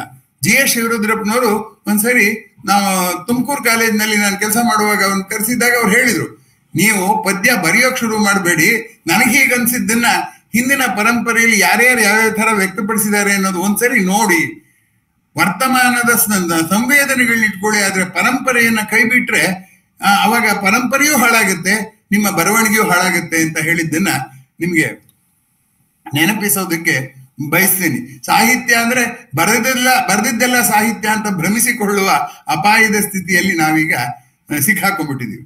ಆ ದೃಷ್ಟಿಯಿಂದ ಸಾಹಿತ್ಯ ಪರಿಚಾರಕರು ಅಂತ ಒಂದು ಗುಂಪು ಮಾಡಿದ್ರು ಕೂಡ ಸಾಹಿತ್ಯ ಅಂದ್ರೆ ಏನು ಅನ್ನೋದ್ರ ಬಗ್ಗೆ ಒಮ್ಮತ ಇರೋ ಹಾಗೆ ಕಾಣೋದಿಲ್ಲ. ಹಾಗಾಗಿ ವರ್ತಮಾನದ ಸಂವೇದನೆಗಳನ್ನ ಬಿಟ್ಟುಬಿಟ್ಟಿದೆ ಹಿಂದಿನ ಸಾಹಿತ್ಯಗಳು ಅಂತ ಅನ್ನುವಂಥ ದೂರು ಇದೆ. ಆದ್ರೆ ಮ್ಯುಟ್ಯಾಟಿಸ್ ಮ್ಯುಟ್ಯಾಂಡಿಸ್ ಅಂತ ಹೇಳ್ತಾರೆ ಕೋರ್ಟಲ್ಲಿ. ಬಂದಿರುವಂತ ತೀರ್ಪನ್ನ ಮುಂದಿನ ಈ ಸಂದರ್ಭಕ್ಕೆ ಸ್ವಲ್ಪ ಕೆಲವು ಬದಲಾವಣೆಗಳ ಮೂಲಕ ಜಾರಿ ತರಬೇಕಾಗುತ್ತೆ ಅಂತ. ಹಾಗೆ ಮ್ಯುಟ್ಯಾಟಿಸ್ ಮ್ಯುಟ್ಯಾಂಡಿಸ್ ನ ಎಚ್ಚರ ಇರಬೇಕಾಗುತ್ತೆ ಅಂತ ನಾನು ಭಾವಿಸ್ಕೊಂಡಿದ್ದೀನಿ. ಸರ್ ನಮಸ್ಕಾರ. ಹೇಳಿ ಸರ್.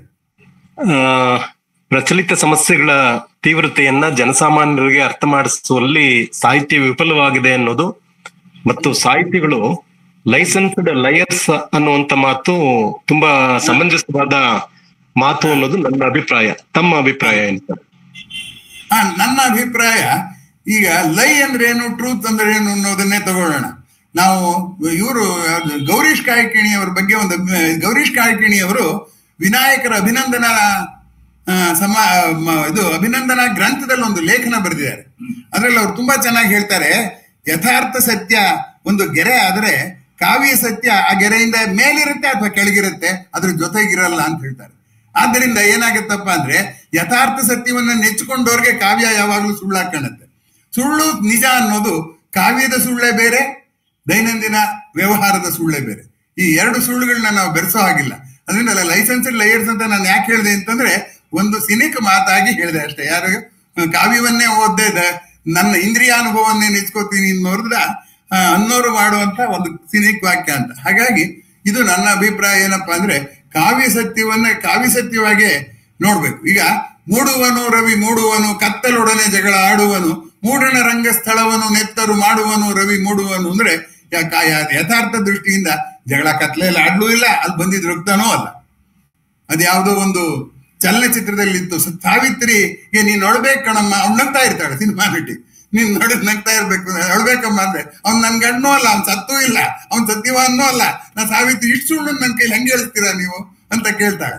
ಹಂಗಾಗ್ಬಿಡುತ್ತೆ. ಈ ಸತ್ಯ ಸುಳ್ಳು ಅನ್ನುವಂಥದ್ದು ಇದೆಯಲ್ಲ, ಇಂದ್ರಿಯಕ್ಕೆ ಒಪ್ಪಿಗೆ ಆಗುವ ಸತ್ಯ ಮನಸ್ಸಿಗೆ ಒಪ್ಪಿಗೆ ಆಗಲ್ಲ, ಮನಸ್ಸಿಗೆ ಒಪ್ಪಿಗೆ ಆಗುವ ಸತ್ಯ ಬುದ್ಧಿಗೆ ಒಪ್ಪಿಗೆ ಆಗಲ್ಲ. ಸ್ವೀಟ್ ನೋಡಿದ ತಕ್ಷಣ ತಿನ್ಬೇಕು ಅಂತ ಇಂದ್ರಿಯ ಸತ್ಯ, ಡಯಾಬಿಟೀಸ್ ಶುಗರ್ ಜಾಸ್ತಿ ಆಗುತ್ತೆ ಅನ್ನೋದು ಬುದ್ಧಿಯ ಎಚ್ಚರ.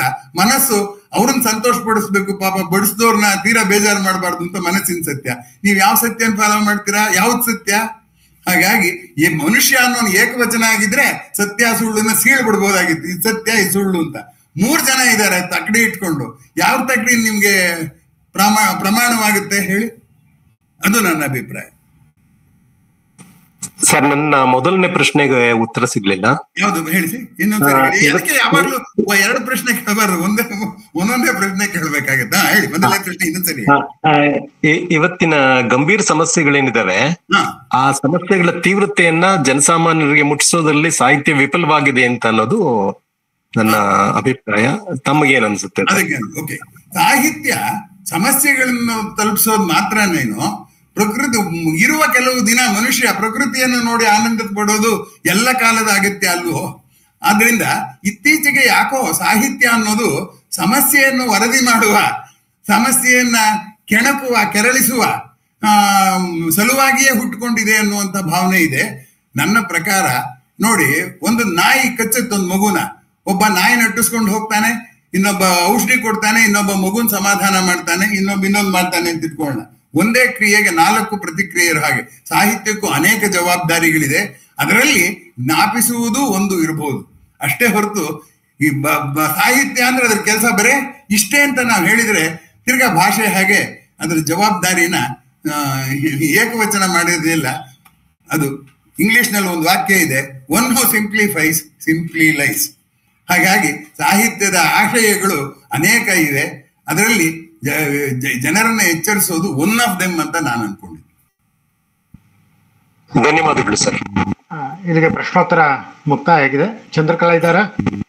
ಚಂದ್ರಕಲಾ ಇಲ್ಲ, ಸಂಪರ್ಕದಲ್ಲಿ ಇಲ್ಲ, ಅವ್ರಿಗೆ ನೆಟ್ವರ್ಕ್ ತೊಂದರೆ ಇದೆಯಂತೆ. ಈಗ ಮುಂದಿನ ಕಿರುಕತೆ ಹೋಗೋಣ. ಹೌದು ಹೌದು, ಮುಂದಿನ ಕಾರ್ಯಕ್ರಮ ಎಂದಿನಂತೆ ನಮ್ಮ ರಘು ಶೆಟ್ಟರ್ ಅವರಿಂದ ಒಂದು ಕಿರುಕಥೆ. ನಮಸ್ತೆ. ಒಂದು ನಿಮಿಷ.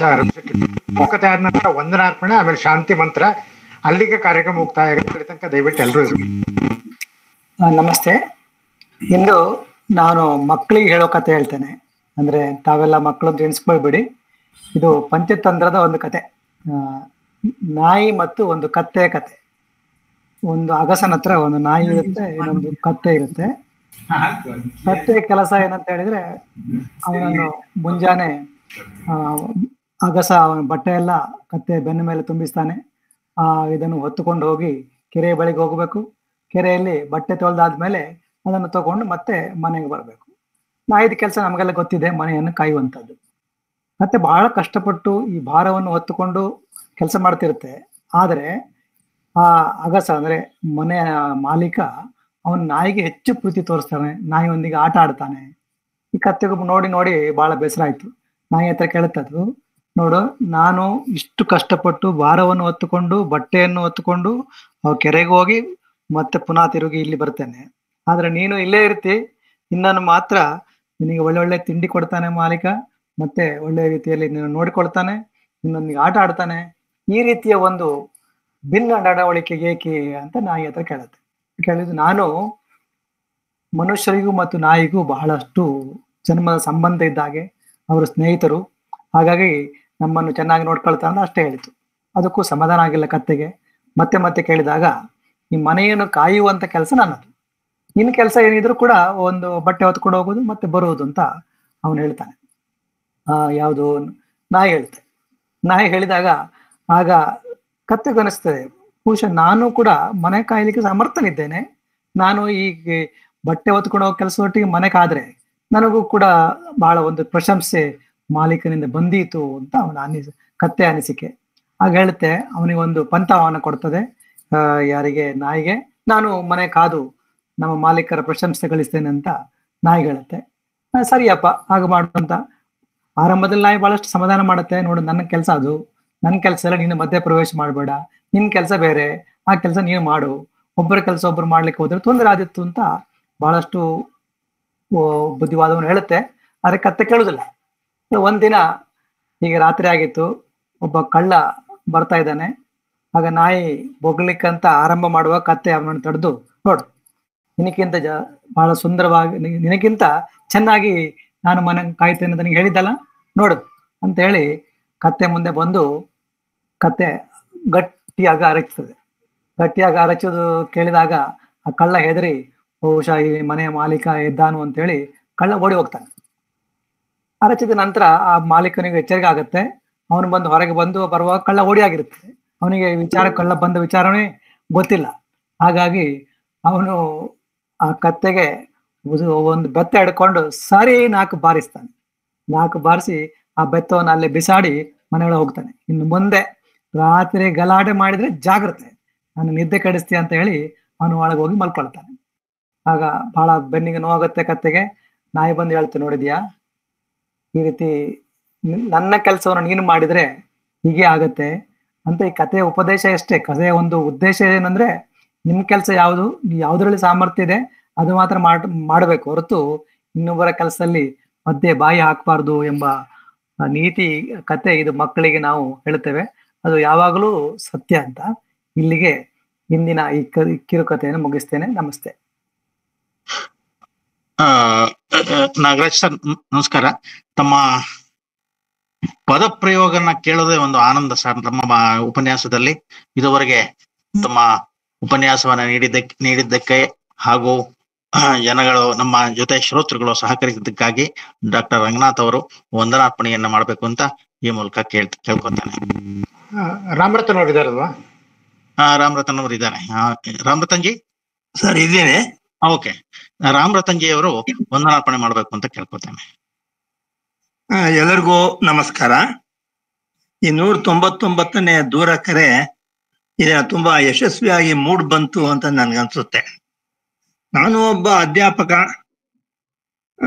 ಹಿಸ್ಟ್ರಿ ಅಧ್ಯಾಪಕ. ತುಂಬಾ ಜನ ಸೈನ್ಸ್ ಟೀಚರ್ಸು ಅಧ್ಯಾಪಕರು ಪರಿಚಯ ಇದ್ದಾರೆ. ಅವ್ರಿಗೆ ಯಾರಿಗೂ ಕನ್ನಡ ಭಾಷಾ ಪ್ರಯೋಗ ಆಗ್ಬಹುದು ಅಥವಾ ಕನ್ನಡ ಸಾಹಿತ್ಯದಲ್ಲಿ ಆಸಕ್ತಿ ಆಗಲಿ ಎಂದು ಕಂಡಿದ್ದೇ ಇಲ್ಲ. ಅವ್ರ ಕನ್ನಡ ಅಂತೂ ತುಂಬಾ ವೀಕು, ಇಂಗ್ಲಿಷ್ ಕೂಡ ವೀಕೆ, ಆದ್ರೆ ಕನ್ನಡ ಅಂತೂ ತುಂಬಾ ಅಧ್ವಾನ. ಆದ್ರೆ ಇಲ್ಲಿ ಒಂದು ತುಂಬಾ ಆಶ್ಚರ್ಯಕರ ಸಂಗತಿ ಅಂತ ಹೇಳಿದ್ರೆ, ಪ್ರೊಫೆಸರ್ ನಾಗರಾಜು ಅವರು ಕನ್ನಡದಲ್ಲಿ ಎಷ್ಟೊಂದು ಪ್ರೌಢಿಮೆಯನ್ನ ಸಾಧಿಸಿದ್ದಾರೆ ಅನ್ನೋದು. ಇದು ಸಾಹಿತ್ಯ ಮತ್ತೆ ಸಾಕ್ಷರತೆಯ ಮೂಲಕ ನಮಗೆ ಮಂದಟ್ ಮಾಡ್ಕೊಟ್ಟಿದ್ದಾರೆ. ಸರ್, ನಿಮ್ಗೆ ಹೇಗೆ ಅಭಿನಂದನೆಗಳನ್ನ ಸಲ್ಲಿಸ್ಬೇಕು ಅಂತ ನನ್ಗೆ ಗೊತ್ತಾಗ್ತಾ ಇಲ್ಲ. ಅಷ್ಟೊಂದು ಪ್ರಬುದ್ಧತೆಯನ್ನು ನಾನು ನಿಮ್ಮಲ್ಲಿ ಕಂಡಿದ್ದೇನೆ. ನಿಮ್ಗೆ ಧನ್ಯವಾದಗಳು ಸರ್. ಮತ್ತೆ ಈ ದಿನ ಪ್ರಾರ್ಥನೆ ನಡೆಸ್ಕೊಟ್ಟವರು ಕಾತ್ಯಾಯನಿಯವರು, ಶ್ರೀಮತಿ ಕಾತ್ಯಾಯನಿಯವರು, ಅವ್ರಿಗೂ ಸಹ ನಾನು ವಂದನೆಗಳನ್ನ ಅರ್ಪಿಸ್ತೇನೆ. ನಿರ್ವಹಣೆ ಮತ್ತೆ ಶಾಂತಿ ಮಂತ್ರ ಹೇಳ್ಬೇಕು ಮುಂದೆ, ಅವ್ರು ಇಲ್ಲೇ ಇರೋದ್ರಿಂದ ಸುಬ್ರಹ್ಮಣ್ಯಂ ಅವರೇ ಶಾಂತಿ ಮಂತ್ರ ಹೇಳ್ಬೇಕು ಅಂತ ಕೂರ್ಕೊಳ್ತೀನಿ. ನಿರ್ವಹಣೆ ಮಾಡಿದವರು ಚಂದ್ರಕಲಾ ಕುಮಾರ್ ಮತ್ತೆ ಸುಬ್ರಹ್ಮಣ್ಯಂ ಅವರು. ಮತ್ತೆ ಡಾಕ್ಟರ್ ವಿ ರಂಗನಾಥ್ ಅವರು ಸ್ವಾಗತ ಮತ್ತೆ ಪರಿಚಯವನ್ನ ಮಾಡಿಕೊಟ್ರು. ಪರಿಚಯ ತುಂಬಾ ಚೆನ್ನಾಗಿ ಮೂಡ್ ಬಂತು. ಅವರು ಕೂಡ ನಾನು ಧನ್ಯವಾದಗಳನ್ನ ಅರ್ಪಿಸ್ತೇನೆ. ಮತ್ತೆ ಎಂದಿನಂತೆ ರಘು ಶೆಟ್ರು ವಾರದ ಕಿರುಕಥೆಯ ಮೂಲಕ ನಮಗೊಂದು ಸಂದೇಶವನ್ನ ರವಾನೆ ಮಾಡಿದ್ದಾರೆ.